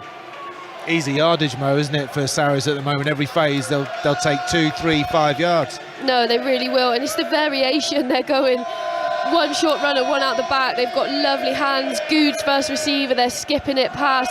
Aled Davis, for me, is just getting around the pitch so quickly. That's why this Saracens tempo, they have so many options. He's at the breakdown so lightning quick that the ball's just gone. Harlequins don't have any chance to set their defensive line right now. Voice of World Cup winning scrum half, Natasha Hunt, Grand Slam winner as well. How many Grand Slams have you got now, Mo? Oh, put me on the spot. You don't know? 2 or 3, maybe? Oh, I thought maybe a few more. But eyeing up another World Cup, no doubt, at the end of the year. All that to come, and the best coverage across 5 Live of the World Cup later in the year. Andre Esthuizen sets it up for Harlequins, who need something. Care just a little bit slower. Tyrone Green is smashed by Itoje. Now Will Evans, he sets it up, 35, 40 odd metres out. Harlequins, Marler from Care's pass. Have they got a spark, Quinns? They're trailing by 10. The ball is slow for Care. Now here's Marcus Smith. Can he spark something deep to Esthuizen, and he throws a Hail Mary ball out to Caden Murley. Does really well to get through. Caden Murley up to the 22. He had Hugh Jones there, but he set it up. That's much better from Harlequins. Now they've got some pace on the ball. Esthuizen up against the Itoje. Huge ball out the back. That was miles forward. It's straight in line with us. And that'll frustrate Harlequins, because that Murley break out of nothing gave them gain line, got them behind Saracens. And then Esthuizen went on a mazy run and then threw a kind of crazy ball out the back, which drifted a fair bit forward, and it will be a Saracen scrum. It's danger signs for Saracens, isn't it, though? That's come from absolutely nothing, as you mentioned. But you just see Harlequins, as soon as they're in behind the defence, half a line break like that, they just seem to lift. Everyone's on the front foot. They know how they're going to play. For me, it's when they need to generate that momentum. They're really stuck at what they're trying to do, what they're trying to achieve, and they look a little bit disjointed. Scrum to Sarries, Davis preparing to feed it. A score from Cape Town, by the way. United Rugby Championship semi-final. Ulster 12-10 up around about half-time in Cape Town. And what a win it was for the Bulls, beating Leinster last night. An authoritative performance from Jake White's men as the South African sides make a big impact on the URC. Can Ulster fly the British and Irish flag and reach the showpiece in the URC? Who's going to reach the showpiece in the Premiership? Half an hour to go in this first semi-final. Leicester Northampton to come at 4:30. Sarries lead by 10. They've got a penalty at the scrum. And I know you've described it before, haven't you, Matt Dawson, as the boa constrictor. Is that boa constrictor from Sarries just starting to tighten around the chest of Quinns?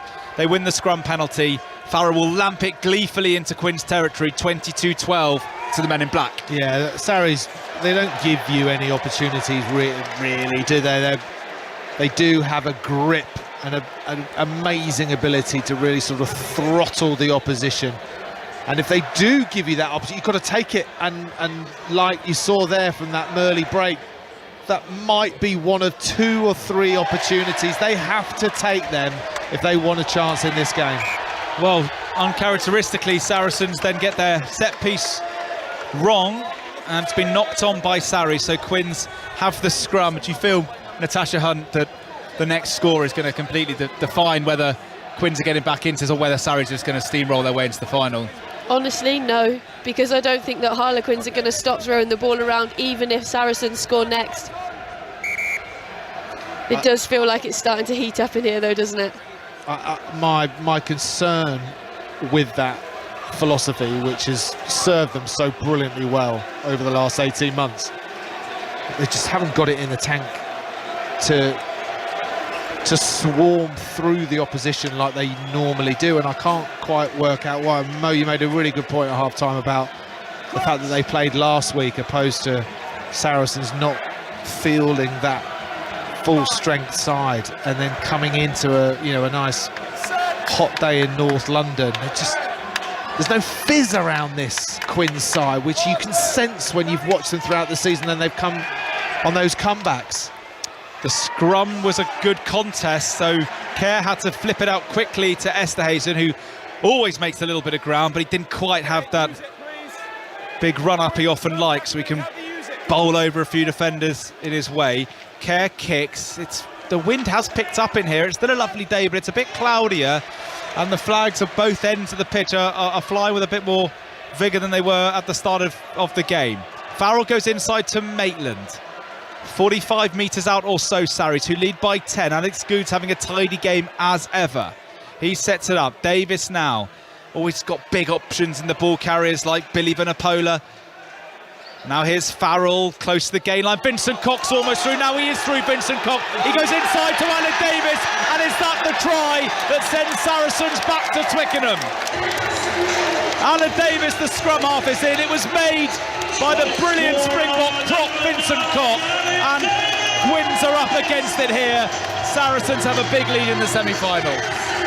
Do you know what? This Saracens attack for me is just brilliant. They're winning their breakdown with one maximum of two players every single collision, which means they've got bodies on feet, they've got players going to the line, they're abrasive with it, they've got options out the back door. Lovely break, absolutely fantastic break, lovely inside line, like all good scrum halves do as well. Brilliant finish. Can I change my answer whether I think Harlequins are going to come back in? Of course you can. Well, I mean, the way you've just described both of you, lovely little break, little outside break, feed it on the inside, great vision, pop off. It was a tight head prop. Can we get a bit of perspective here? That was unbelievable. Incredible support line. Owen Farrell missing another sitter as a conversion, but I honestly don't think he's going to have to worry about that when you've got a tight head prop making supporting lines. Would have been so easy just to take the contact or look outside for the easy pass, but to assess, look inside for that scrum half in Davis, and for him to finish off Stroll under the park. Take a bow, my friend Vincent Cox. That was awesome. Well, that's why he was voted Sarries Player of the Season, for interventions like that, away from the nuts and bolts, the scrums and the line-out. 27-12 to Saracens. You can't write Harlequins off. They've come back too many times to say this one's all over, but have they come back at the StoneX on this pitch against this Saracens side?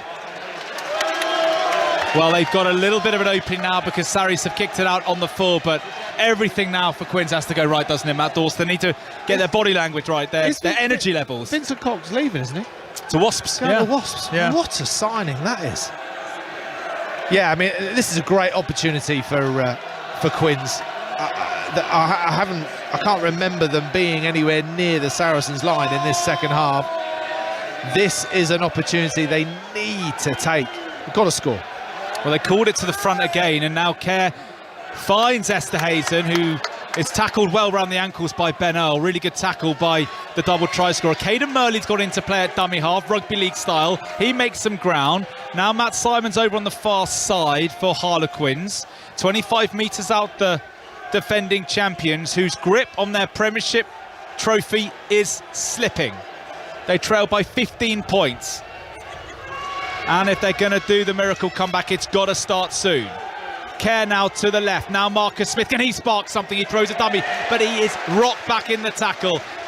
And we've seen it many a time over the last decade. When Saracens get their energy up, when they sense the opposition are forcing things, they eat and drink it up.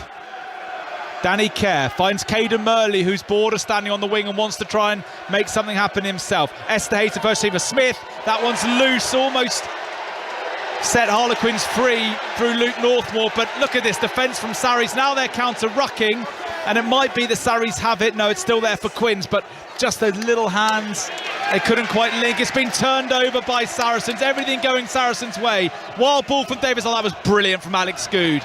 He flicked it up with his foot like the consummate footballer he is, and he sets it up, and Quins just can't get their connectivity right. Saracens can, as Mako Benapola drives on 40 metres from his own line. Farrell, little dink through. This might sit up for Maitland. No, Kerr knocks it on as he came forward, and it'll be, oh, he pushes over Maitland. I'm not sure if that'll interest the officials. A little bit soft, all of it, but it was hardly the biggest push from Kerr. Maitland went down, and I think we'll probably have the lie now, but Farrell's little kick, Kerr's mistake, and yeah, if they had got, they just couldn't. Oh, well, I was saying that Smith couldn't quite get it to Northmore, but they might check whether Daly potentially caught Marcus Smith high in this tackle, Mo. Yeah, it looks really high. Seatbelt tackle around the neck, potentially just a yellow for me. Doesn't look like there's much force. It's obviously high, it's an arm, he's got attempt to wrap, but he has made contact with neck or head, so I'm just seeing it as a penalty, mate, and nothing more at the moment. Well, this is a big moment, Matt Dawson. Okay. I think the mark's about here, Luke. Yeah, I just don't understand what Luke Pearce is looking at and talking about today. Is he? Mate, listen, I mean, things move very, very quickly in this game, and people make different types of decisions, but there is force on Marcus Smith there. There is no, Daly's made no attempt to go low, and he's a swinging arm across the net. I can't understand why that. How can that not be a yellow card? Someone's going to have to explain that to me. Here's Luke Pearce. It is a yellow card. So Matt Dawson, you can breathe. I mean, the trouble is, it just makes you question the whole time when you're listening to things like that. You know, I am well aware of the fact I played the game a few years ago, but I also would like to think that, you know, you get a good feel and understanding as to where the laws are going. That was, from the moment you saw it on the replay, that's a yellow card. I can't see, it's not a red card, but it's a yellow card. That annoys me when the officials can't quite sort of pick up. And the same when Mo spotted the hit on Owen Farrell, and, you know, it was a head-to-head, and that's where the collision was. It's like, well, it's pretty obvious. Stop giving us the doubt. Well, the move from Harlequins originally broke down because of the pressure on Marcus Smith from Elliot Daly, but replay showed the tackle to be high and illegal. Daly in the sin bin. Harlequins penalty. They've gone to within 5. Is that the moment that keeps the door open for Harlequins to go to Twickenham? 27-12 to Saracens. They're going to throw to the tail, risky, but it's worked. Levis has taken it, then he's lost it, but Sarries are in at the side. Penalty again to Harlequins. Right, this is getting interesting, Natasha. I think that's harsh. Mario Itoje, letter of the law. He's come around as it goes over the 15. There's no offside line, so he's well within his rights to come around. Swung his arm back, hit the ball back towards his own try line. I think that's a really tough decision. Danny Kerr's gone quickly, and Estaton's knocked it on. And now a fight's breaking out in the dead ball area while play is still continuing. And we said in the first half this game was in danger of spilling over. We've got 2 separate fracas developing, one in the middle of the pitch, one deep in the dead ball area. Quins won the penalty, and they took it quickly as Estaton smashed it up, but he dropped it. And Quins have wasted a golden opportunity. 15 points down, a man advantage. Farrell's taken one. And Owen Farrell's bleeding. Yeah, he's taken one above or around the eye. Bit of claret everywhere. Don't see that very often. He's laughing about it, but maybe he's laughing about it because a Quins player has maybe clocked him, and he knows that he'll get found out. 100%. Matt Simmons has come flying in. He said it's the reoccurrence of the cut from before, so there's nothing to look there. Right. It's a clear knock on, and everyone's then lost their heads and piled in. I'm just going on a scrum here with nothing more, unless anyone's got anything else here. Thanks. Right, so that's Owen Farrell saying that actually it was his cut in the first half that had opened up, so there wasn't any extra foul play from Harlequins. But just those little moments, remember in the Premiership final, Quins tried a few things clever and they came off, but they've not come off today. And they'll regret not kicking that one in the corner and trying to maul or getting their drill right. A few strong pushes, but have you guys seen anything more untowards than that? Yeah, Mo spotted Simmons coming in late onto Owen Farrell, which you'd think would be a warning minimum. Might want to get another angle at it just to see whether there was a little forearm or a shoulder involved, because it was unnecessary. Simmons didn't need to go into that contact. Whistle had gone. Owen Farrell getting cleared up, maybe need a little bit more Vaseline or possibly a stitch. I'm sorry, Owen, but that's probably going to be a cauliflower ear for the rest of the year, but I know a good surgeon, don't worry. Well, Farrell is getting a proper Terry Butcher type tape job, isn't he? Kind of suits him a bit, doesn't it, the competitor that he is. So Luke Pearce he's saying that it's going to be a scrum after all that. Scrum to Saracens, but Quins are only 5 metres from the Sarries line. 27-12 to Sarries with, 22 minutes left. Yeah, for me, the physio's absolutely done Owen Farrell there, because he definitely has tape a little bit thinner than that to go around his head. But Saracens scrum, so important if you go quickly there. Danny Kerr has to be on the money with his pass. He just checked Dombrand slightly too high, forced the knock on. Important that Saracens come away with this ball though, because Harlequins have had the upper hand at scrum time. Still raining in Nottingham, by the way. New Zealand 4-8-1 for 5, batting their way to a series win, aren't they? Daryl Mitchell, back-to-back hundreds, 1-6-2 not out. Back with Ellie Oldroyd when the covers are off, and coverage continues over on Sports Extra. Scrum fed by Aled Davis. Quins are all over Sarries here, trying to force them back for a 5-metre scrum. They might get this one, Quins, you know. That ball is, it's on the try line in Sarries' possession. And surely this is going to be a scrum to Quins, unless somehow Saracens, it's given a scrum to Sarries, which is an interesting one. Ball on the deck. The ball was clearly on the deck there, Chris. And even though they were on the retreat, it was in Sarries' possession.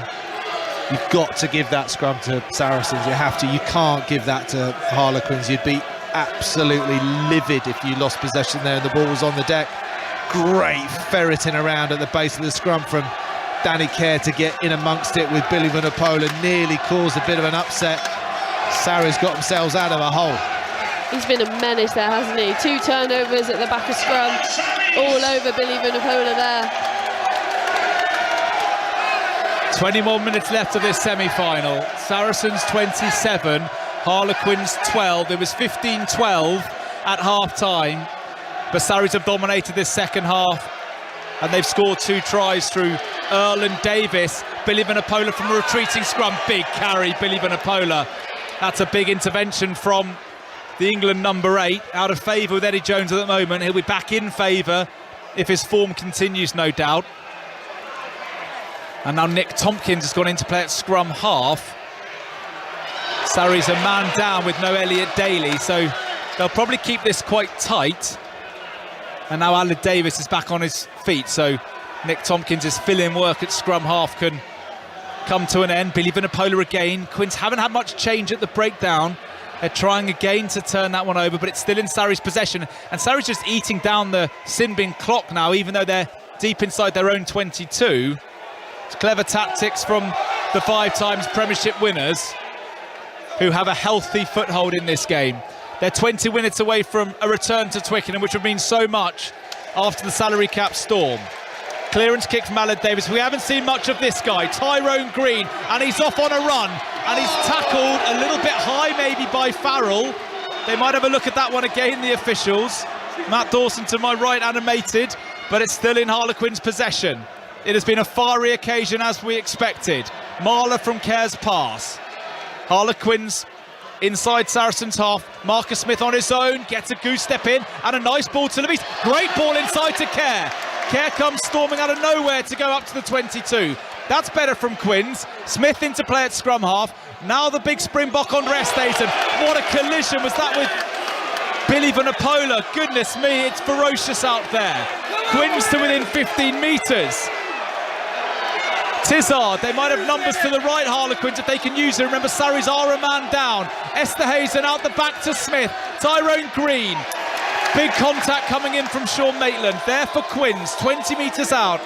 7 or 8 metres in from touch on this near touch line in front of us. Wilco Lowe, another South African. Up against Vincent Koch, his compatriot. Danny Kerr to Marcus Smith. Inside now to Luke Northmore. Quins trail by 15. They've got to score soon. Esterhazen under pressure from Maro Itoje.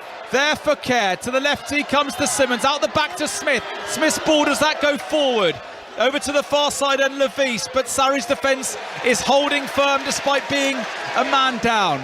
They're 18 minutes away from Twickenham, Saracens. They lead 27-12. Marler puts his head down, as is his wont. There for Kerr again. Marcus Smith, what can he spark? Up the back to Tyrone Green. Wide ball to Estes. An offload to Marchant. We've not seen too much of Marchant. He gets it inside to Northmore. This one really starting to break up. Owen Farrell's on the wrong side. Penalty advantage.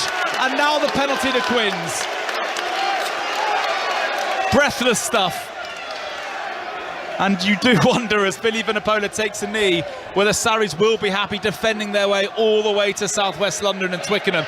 Kerr's gone quickly from the tap, and he's got it to Marchant, and it's been lost forward. But this time, I don't think Luke Pearce allowed that one. Yeah, but now time off, please, Bob. We can listen into the referee now. Speaking Joe, to... Mate, call it. Call it. Joe Marchant. Your penalty. Here we are. I think all the players need to call it Natasha Hunt, don't they? It is spilling over. Some huge contacts going in. Estasing on Billy Vunipola. No one rocks Billy Vunipola backwards. Absolutely massive contacts, and fair play to Esterhazen because he has been asked a lot of this game. The Harlequins attack, especially from set piece, has just been, here you go, have the ball, chuck it up off the front of the line out or off a scrum. For him to still be doing that with 17 minutes to go, just brilliant. Sums up his season for me. Very difficult to call it though. You know, with 17 minutes to go of your season, everything on the line. Defending champions. You know, they're 15 points behind. There's frustrations. There's tiredness. Yeah, it's incredibly difficult for Harlequins to get any sort of sense of where they are at the moment, because they're trying to play, but this Saracens defence is so cute, it's so clever, it's so aggressive, and they're down to 14 men. I mean, the contrast to how Quins play when they're at 14 men to how Sarries have played, very clever, slowing it down. Yeah, it's a strange, it's a difficult one for. What are we looking at here, Mo? Well, it's that big collision from Estes and Billy Vunipola. Billy Vunipola's going to get a yellow card, even though, well, that's a double punishment for Billy Vunipola. Not only was he smashed backwards by the giant Springbok, but his shoulder was in the neck area. But not that bad, because he obviously gets knocked backwards. So Billy Vunipola's in the sin bin, and Sarries are temporarily down to 13. Okay, would you like the penalty over here, or would you like the penalty over there where the tackle was? Get me the tackle, Mark. It's virtually in line with where you are, but on the other side of the pitch. Either side of the pitch, mate. Over here or over here? Yeah, okay. Okay, dissect all of that for us, Mo. I think Luke Pearce maybe mentions it, that Vunipola, instead of going through with the tackle, he's actually recognised where the contact is and just kind of rocked himself back, so he's not put force through that. And if that's the case, that's such clever play, because potentially we'd be looking at a red card if he'd have made impact on that tackle as well. Don't know where else to start, to be honest. So let's just go with the restart. Harlequins ball, they have to score. They've got to score 3 times, and they threw to the front. It was so well telegraphed by Nikasikwa. And even though Quins have an enormous numerical advantage now, Matt Dawson. Sarries will know that every second that ticks is another step closer to Twickenham. They've got to start using their brains and not their brawn at the moment, Quins. You know, they've got to be clever in with what they do with the line out, because Sarries are going to gamble, Sarries are going to go up. So they've got to come up with something new. They've got to isolate themselves. There you go to the front, get the ball in play. Yes. They've won the ball, Harlequins. They have to make something happen. 16 minutes left on 5 Live Sport. Saracens 27, Harlequins 12. But Sarries have 2 men in the bin. Esterhazen out to Marcus Smith. Smith to Tyrone Green from deep. Green's ball over to the far side of Murley. Murley, what a carry to within 3 or 4 metres. Kerr to Esterhazen. Esterhazen's 3 metres out. Sarries holding firm with 13 men, would you believe? Tizard sets it up. But there are tired Quins bodies out here, not offering much. To the left they come. And they drive on through their forwards, Harlequins. But every second is Saracens that bit closer to a Twickenham return, which would mean so much after the troubles of the last couple of years for this club. 15 minutes left. 27-12 to Sarries. Quins pressing to within 10 metres through the irrepressible Joe Marler. Penalty to Harlequins. But they've got to keep playing with tempo, Quins. They've got to work these 13 men around. Sarries will play this at a snail's pace. What an impact from Nick Ezekwe. Just going back to the line-out previously, 2 line-out interceptions he's had. And Max Malins for me as well. He is everywhere at the moment, making tackles, making cover tackles, clearing up balls that are kicked through. Harlequins, the longer this goes on, the longer they have possession in this half, in this area without the ability to score, especially against 13, is just giving Saracens that lift that they need. Yeah, I mean, I wouldn't be surprised if Quins go for a scrum here, you know. Just tie it up a little bit, make Saracens question how are they going to defend not only the set piece, but out wide. It gives Quins the options. They want the space, they want Marcus Smith one-on-one with individuals to break that line. But at some stage Quins have got to think about more replacements as well. Dombrand, I mean, has run himself into the ground, but he hasn't got a lot left in the tank, to be perfectly honest. A couple of those last carries, it was at a snail, wouldn't even say at a snail's pace, it was more like a sloth. Yeah, and players are getting treatment left, right and centre. At this stage of the season, you feel players are held together by tape. I think Quins are going to scrum, as predicted by Matt Dawson.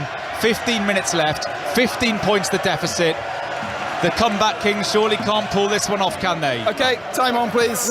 Would this be a bigger comeback than last year? I think in the context, away at Sarries, I think with the history, it'd be bigger than coming from 28-0 down against Bristol. But first of all, they've got to score against 13. Then when Daly's back on 14, and then before too long, Billy Vanapola will be back on. 3 scores required for Quins. Sarries just want to watch that clock tick and tick. It's at 14:40 left of this magnificent semi-final as Kerr feeds.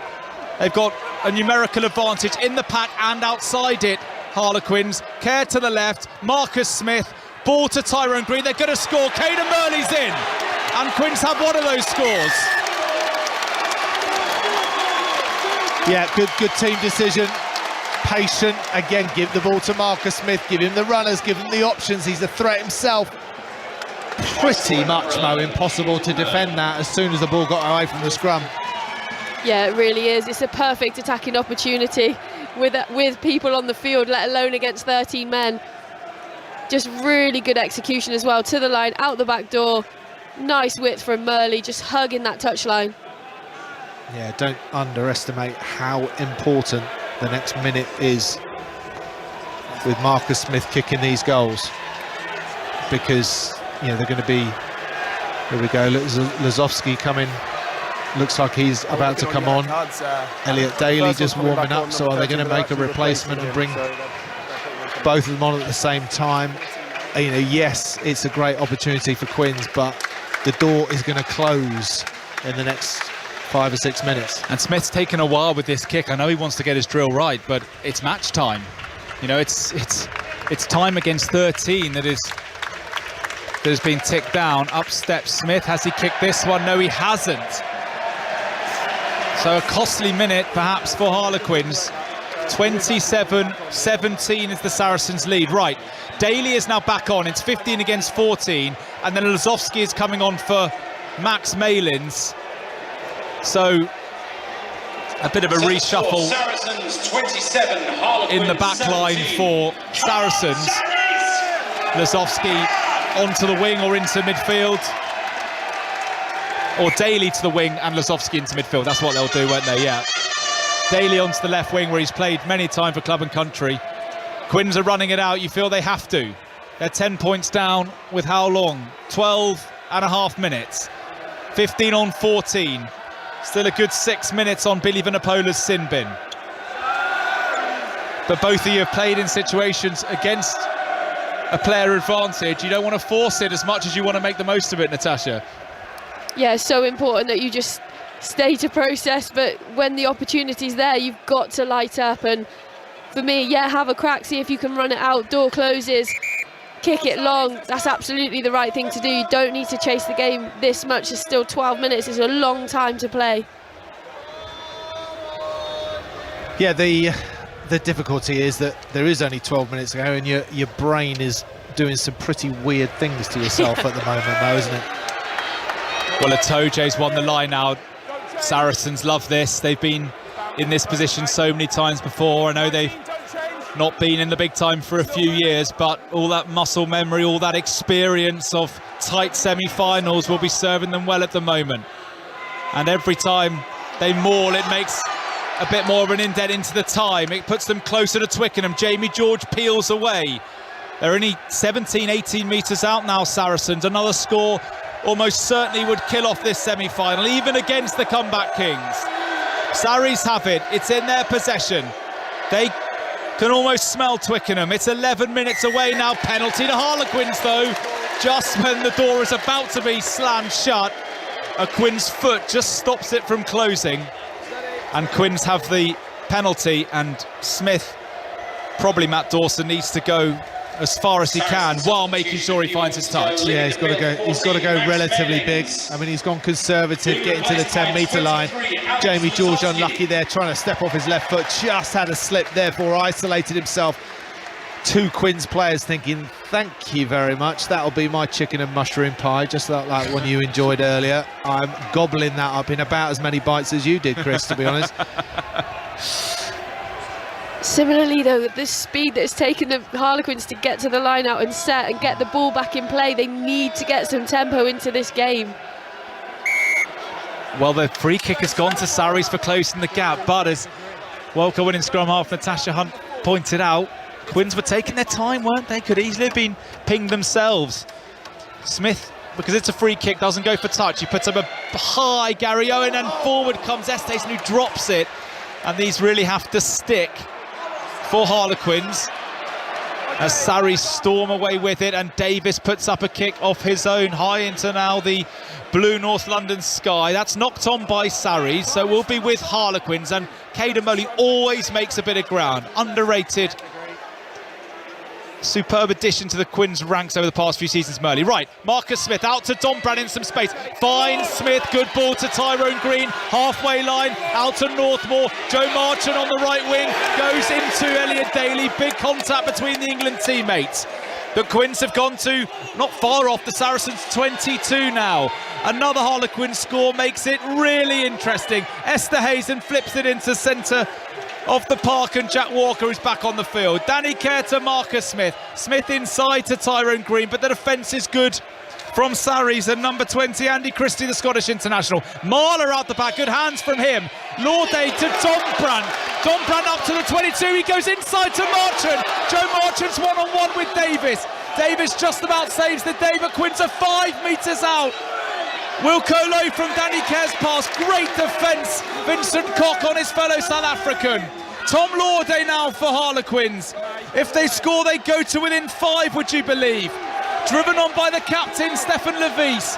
10 points in it, 8 minutes left. Quins couldn't be much closer. Still with a man advantage. They've got people queuing up to the left. Danny Kerr, Marcus Smith, Tyrone Green's up to the line. Is he over?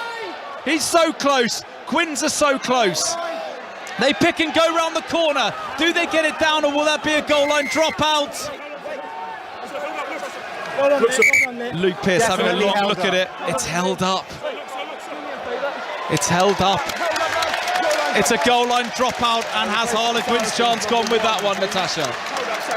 Absolutely. That's the one thing you cannot afford to do, because now they're facing a dropout which Saracens, can take their time on. They can just settle, they can take the life out of Harlequins, boot the ball long, restart their defensive efforts. As you said as well, there were men queuing up to score that try. Ezekwe, what an intervention. Yeah, it was, for me though, it was the option when Lou came on that short ball. I mean, after such a fantastic break from Don Brandt Marchant, 5 yards from the line, all the emphasis, here we go. You know, where is the defence going to be? The defence is going to be around the ruck. It's going to be tight in around the ruck. You can't attack there off that type of fast phase ball. It's got to go at least one out, at least into the midfield where the defence are scrambling. That was a poor decision from the Harlequins front row. They haven't quite been accurate enough when it's mattered, Harlequins. That's why they trail by 10. Still they have a man advantage. Still they're going to keep playing. But the goal line dropout from Farrell was excellent. It was 50 metres long. And so Quins have to attack now from the halfway line. Jack Walker from Care's pass. Quins need something, and they need it now. Marcus Smith into the breadbasket of Luke Northmore, who makes an industrious carry.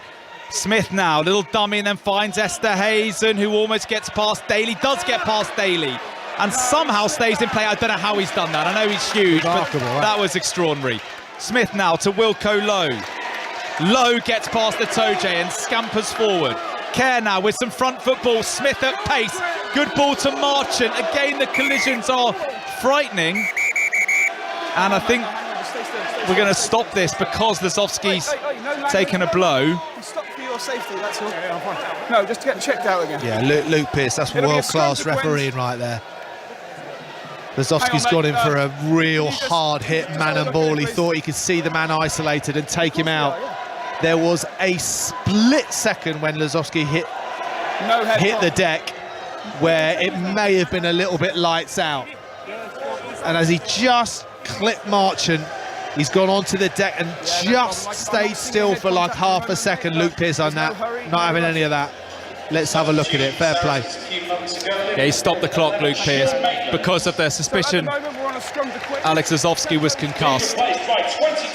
But honestly, Natasha Hard-Matt Dawson, you played in World Cup finals at the highest level of the game. I mean, some of these shots, you almost think it's on the edge of what's humanly possible. It's crazy, isn't it? Across the board this season, in both the men's and women's game, the hits that have gone in, it's just gone another level, and I didn't think it was possible to go any more. Is it too much? No, I love it. Well, I mean, I still play in it, so yeah, I can say that. The confrontation, the spectacle is gripping, but you know, you've got players bloodied and bruised, and but every player loves it. I absolutely love it. Like, not one part of me thinks about that when I go on the field, when I'm flying out of a line trying to make a hit. That's not really my game, but when the girls are flying out the line trying to make a hit on your behalf. Yeah. You're trying to pretend the type of game you're playing scrum half. Don't give any of that.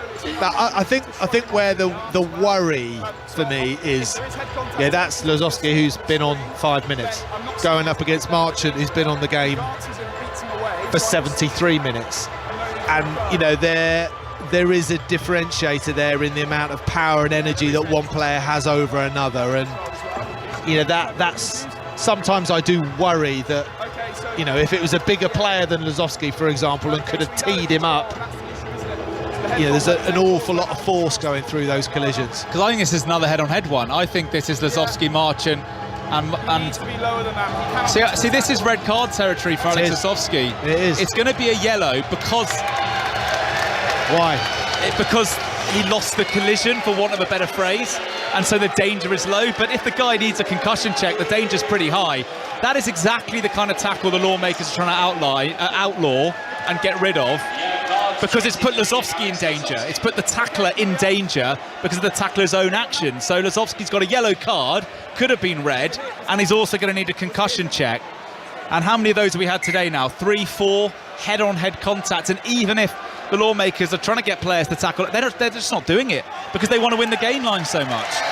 The thing for me as well is that the ball carriers are trying to dip into that tackle, so it's making it so much harder as well to go low and underneath the ball. It's a real tricky one out there because nobody's out there to try and hurt the opposition. No one's out there to try and go high. But just naturally, sometimes the position that you get yourself into, it gets the better of you. Well, Billy Vunipola is back on, so they're not going back down to 13 because Billy Vunipola has come on. Alex Zovski's gone off. Another yellow card for Saracens. 7 minutes left, 10 points in it. Quinn's with the line out, 15 metres out, and they still have a man advantage. So just as Billy Vunipola comes back, Lazowski goes off for a yellow card. It is impossible to keep up. Good maul defence this by Saracens. I don't know if this is coming out for Harlequins. Kerr's got caught in there. Maro Itoje's done an amazing job, and listen to the Stonex, because Saracens have stopped that maul, and yet again Quins haven't managed to get their drill right. Defensively outstanding from Saracens. They've been taking liberties with some of their tackles, but that was perfect maul defence, and they've got their own scrum now, Saris. Yeah, Simon Kerrod there managing to get his massive paws on the ball, one-handed at times. Didn't change his binding, stayed in the middle of it. Saracens grouped around him, and that was not going anywhere. Tremendous defence from Saracens, and just what the crowd needed here at the Stonex, because there's an edge. You know, Sarries are down to 10 men, are down to 14 men for the last 6 minutes. They are right up against it, camped in their own 22. Decisions going against them. They're going to have to dig deep. 5 minutes and 45 seconds left of either Saracens or Harlequins season. At the moment, it's Quins, the defending champions, who are losing their title. Saracens win the penalty at the scrum. Huge moment from the Saracens pack. Listen to this crowd. The crowd knows how big that is. And look at Jamie George. Look at that body language. It's a couple of years of frustration. It's trips in the championship. It's the ignominy of relegation all coming out now for Saracens. This is the one they want. They want to be back at Twickenham. They're 5 minutes away. They've won a penalty at the scrum, and they still, Natasha Mohunt, have a 10-point lead at 27-17. That's the game for me. I'm going to be bold. I'm going to say it. Huge defensive effort at the maul. Backed up by a scrum penalty. They'll kick this to corner. They'll maul the life out of it. They'll keep it tight. Excuse me. You caused that push. We allowed one for your boys down here, and that's your one here. Any more, lads, they just go off the field. That's first. Simple. No. Both captains getting a lecture, but it will stay with the Saracens penalty. Yeah, you can see, even by the referee's tone there, he's had enough. They've been testing him. There've been a few fracas. He's just had enough. He said, right, I've let you off once. I've let you off Quins once. Now Saracens. That's it. Done. Dusted. Any kind of shenanigans going on now, someone's going to leave the field. Quins certainly can't afford that if they want a chance to get 10 points. Under 5 minutes as... Oh, what a catch. You mentioned him, Mo. Nikasikwas had an incredible impact, and he took that with one hand. He's been brilliant. Line out turnovers, holding up a try. Brilliant take at that line out, and just around the park as well. His work and his energy since he's come on. That's exactly what you need from your bench in a game like this. Billy Vunipola out to the Fijian Ironi Maui, who's on for Mako Vunipola. He's had a great game, Mako Vunipola. Saris are just sticking this up the jumper, Matt Dawson, aren't they? They've been here before. They'll just grind down this clock, and Quins are going to have to panic soon.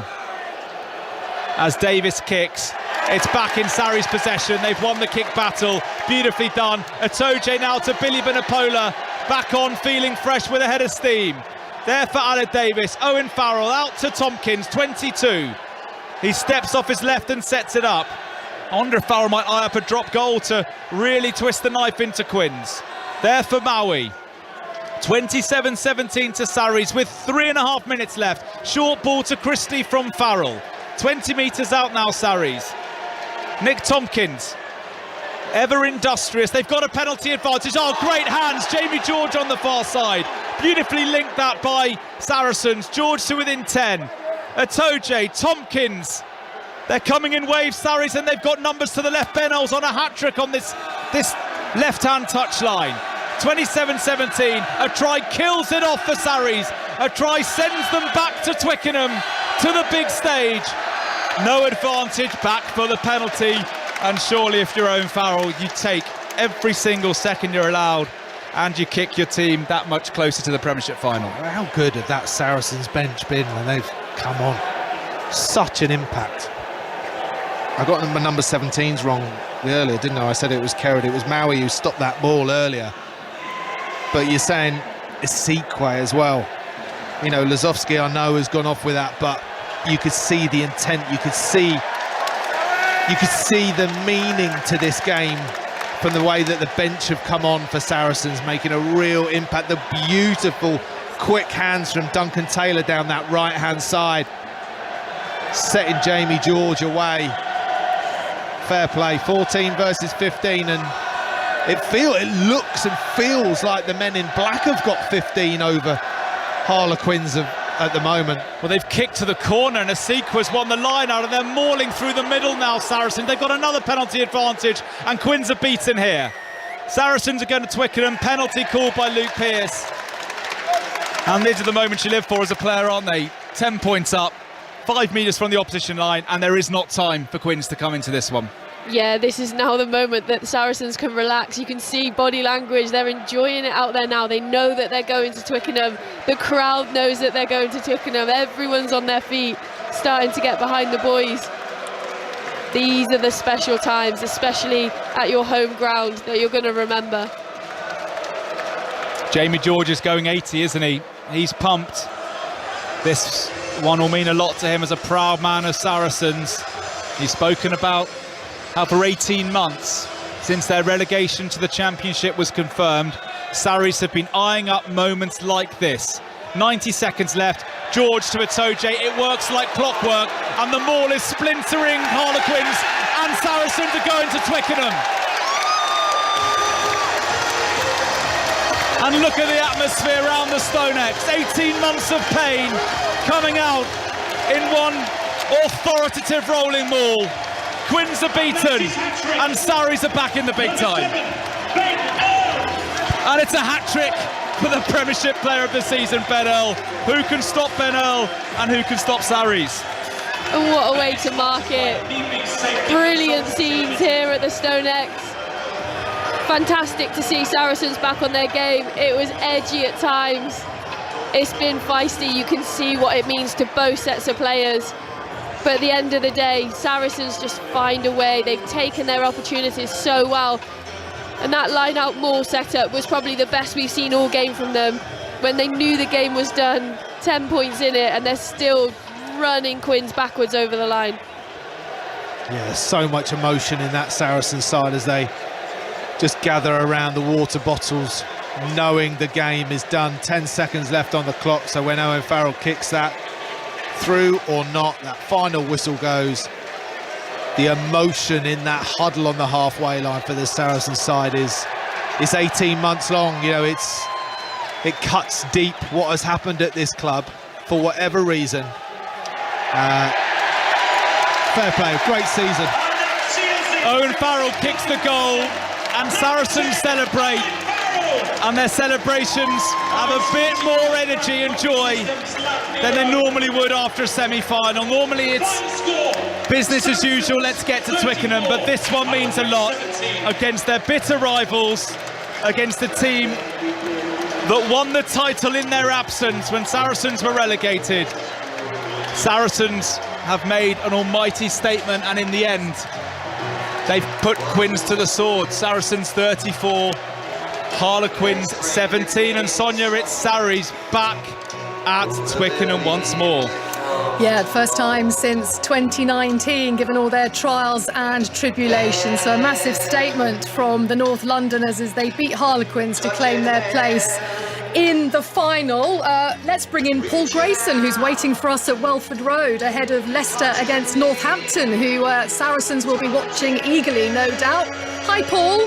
Hi, Sonia. How are you doing? Yeah, good. What do you make of that? Saracens worthy winners, you've got to say, I think.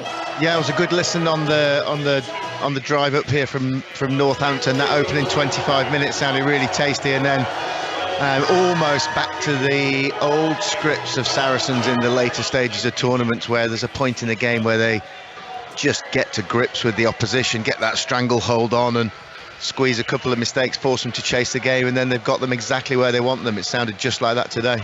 It did. Matt Dawson, what will this mean to Saracens as a club, given what's gone on in the past, and also in a sense the manner in which they withstood 3 yellow cards at the end, the Wolfpack mentality coming to the fore? What will it mean to this club? I mean, right now it's an enormous win for the club because they're going to Twickenham, but you can bet your bottom dollar that they will go into that changing room now and say this means nothing. This has absolutely no consequence unless we go to Twickenham and win it, because that's the message. It might be a personal message, a London message to Harlequins to say, yeah, we've got your number, we're back.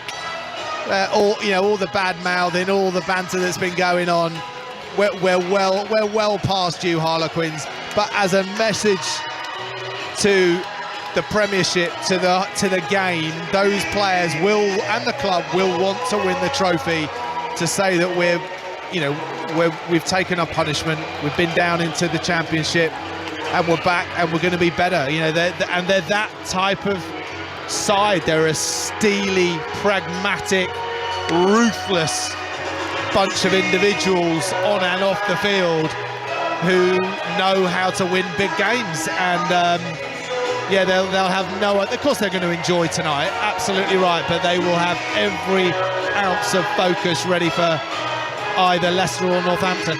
Ben Earl, the man of the match, just doing his post-match interview. He's going to get his little player of the match medal, no doubt. Mo, it's important, isn't it, when you get to these huge knockout games, that your key men stand up to be counted. How impressed were you with Ben Earl? He's not somebody that maybe non-rugby fans are too aware of, but he was very good today, wasn't he? Yeah, he was outstanding for me. I think being able to run across the floor as he did for that first try, I've never seen anything quite like it, but just so powerful in what he does. But more than that, his game sense, his game awareness is just brilliant. He always pops up at the right times, in the right areas, manages to evade the first tackler every single time he touches the ball, and rightly so, Premiership Player of the Year, but also Man of the Match today. I think he was brilliant. Yeah, Matt, we made a big thing in the build-up, didn't we, of the fly-half battle, Owen Farrell against Marcus Smith. There were some lovely little moments in their sort of personal head-to-head. We've seen Farrell end up looking like Terry Butcher with the strapping around his head because he was a clash of heads. What do you make of that head-to-head today and the way that it played out? Yeah, I wouldn't really have said that was the sort of the star of the show. Actually, I think the battle up front was fascinating, because on paper you're saying Saracens are going to win that all day, and in the first certainly 20-30 minutes I thought Harlequins really took it to them, but then that sort of squeeze mentality of the Saracens forwards in the second half really took the game away from Harlequins. There were some nice touches from Marcus Smith in the first half, less opportunities for Marcus in the second half because Harlequins lost their shape. They couldn't create those overlaps as frequently as they would have liked, whereas Owen Farrell sort of played that more pragmatic approach, kicking the corners, up and unders, little under balls and pop balls to his teammates, organised them well. But I'm not going to say that one fly half had it over the other by a stretch to go into the Australian tour as a favourite. I can't see that was the narrative. Well, the beauty is that England can play them both, so you get the best of both worlds, don't you? I'm not sort of conforming to that. That's not a combination I'm thinking that would work well for him. It will probably happen, but I think there's probably better combinations to have. Okay. And Mo, Harlequins today, you know, for all of their obvious quality, we just saw, you know, Don Brandt fumbling the restart at the start of the second 40, a couple of knock-ons for Esterhuizen, one in particular. There's a gilt-edged opportunity, poor decision-making at times in the game. Were they a little bit masters of their own downfall, Harlequins? Yeah, I think that's probably fair to say. I think definitely that Don Brandt take in the start of the second half, for all money he takes that every single day, probably makes a lot of ground on it. And it wasn't just it was the nature in which he knocked the ball on as well. He absolutely battered it like 3 meters forward, so none of his teammates could touch it, and then it just gives Saracens that opportunity, which they took. Fair play to Saracens, they took their opportunities exceptionally well today. I think Harlequins had chances, and at times they just let themselves down with it. Their variation in attack wasn't really there for me. Most of their lineouts went front ball. They looked to maul it as soon as that stalled, because Itoje was getting in there and stopping it. They just went to Esterhuizen, trucking it up through the middle. I think they only came out the back door of that play once, and that was when Saracens went down to 13 men. So yeah, a little bit masters of their own downfall for me. And there was a couple of opportunities, you know, when your opposition goes down to 13 men, Mo, you should be licking your lips and thinking, right, we can take this game. And in fact, probably for the last 20 minutes, Saracens didn't have a full complement, so there were opportunities. There was a hold up in that far side of the line with Asikwe getting underneath it. Quins will look back at this game, and even though they may not have been in it for 50-60 minutes, really, they had those opportunities. Yeah, they really did. And as you mentioned, soon as Saracens went down to 13, their defence became quite lateral, which Harlequins like playing against. It gives their ballers like Marcus Smith time to attack the line and pick the options. Mo, I need to interrupt you. I'm sure Mark McCall would happily wait, because he's probably a very contented man, but let's not make him wait. Chris Jones, I think you've got the Director of Rugby of the moment with you. I do, and he is a very contented man, Mark McCall. Yeah, it was an amazing performance really from the team. I think we were 12-3 down after 15 minutes, and I think then we scored 26 unanswered points. And then we spent the last 27 minutes of the match with either one man down or two man down. So the resilience and the resolve and the effort of the team was remarkable, really.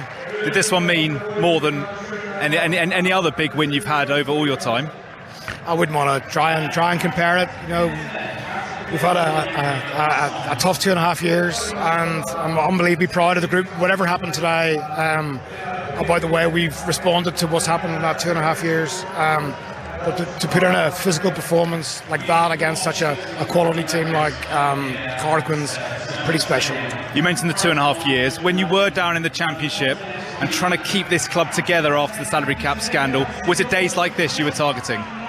Yeah, I think it was a problem of our own making, and we accept that and mistakes were made. But 99% of the people who work in the organisation weren't responsible for what happened, and they all had a reason to go, an excuse to leave if they wanted to, and they didn't, and they stayed. And in lots of ways that like staggering level of loyalty saved the club, to be honest. And then this happened today, so it's really good. You mentioned the staggering levels of loyalty that saved the club, Mark. Does that, what was this performance today, you saying as a club that your success over the years wasn't because you broke the rules and brought titles, it's because of the people, it was because of the spirit, it's because of the resilience that would have been there whatever the situation with the salary cap and the spending? I don't think people want to hear what I've got to say about that, to be honest, but I'm incredibly proud to be part of this group. Yeah, and that spirit, that's been there the whole time, isn't it?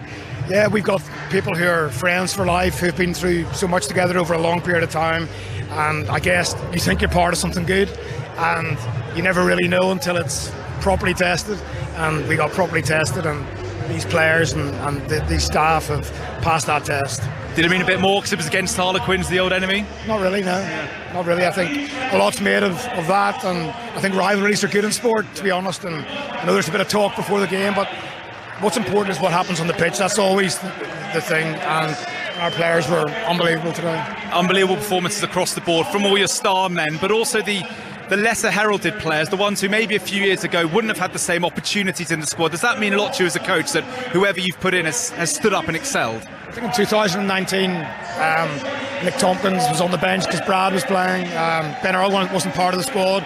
The 23, Max Malins wasn't part of the 23. Andy Christie was just a young cub finding his way, and they're all unbelievable players at the club now. So the coaches have done a really good job over the last. I think we've used the last 2.5 years wisely. But today was never going to be the end of anything. It's the start of something, and we look forward to another trip to Twickenham. Yeah, tell us about Twickenham.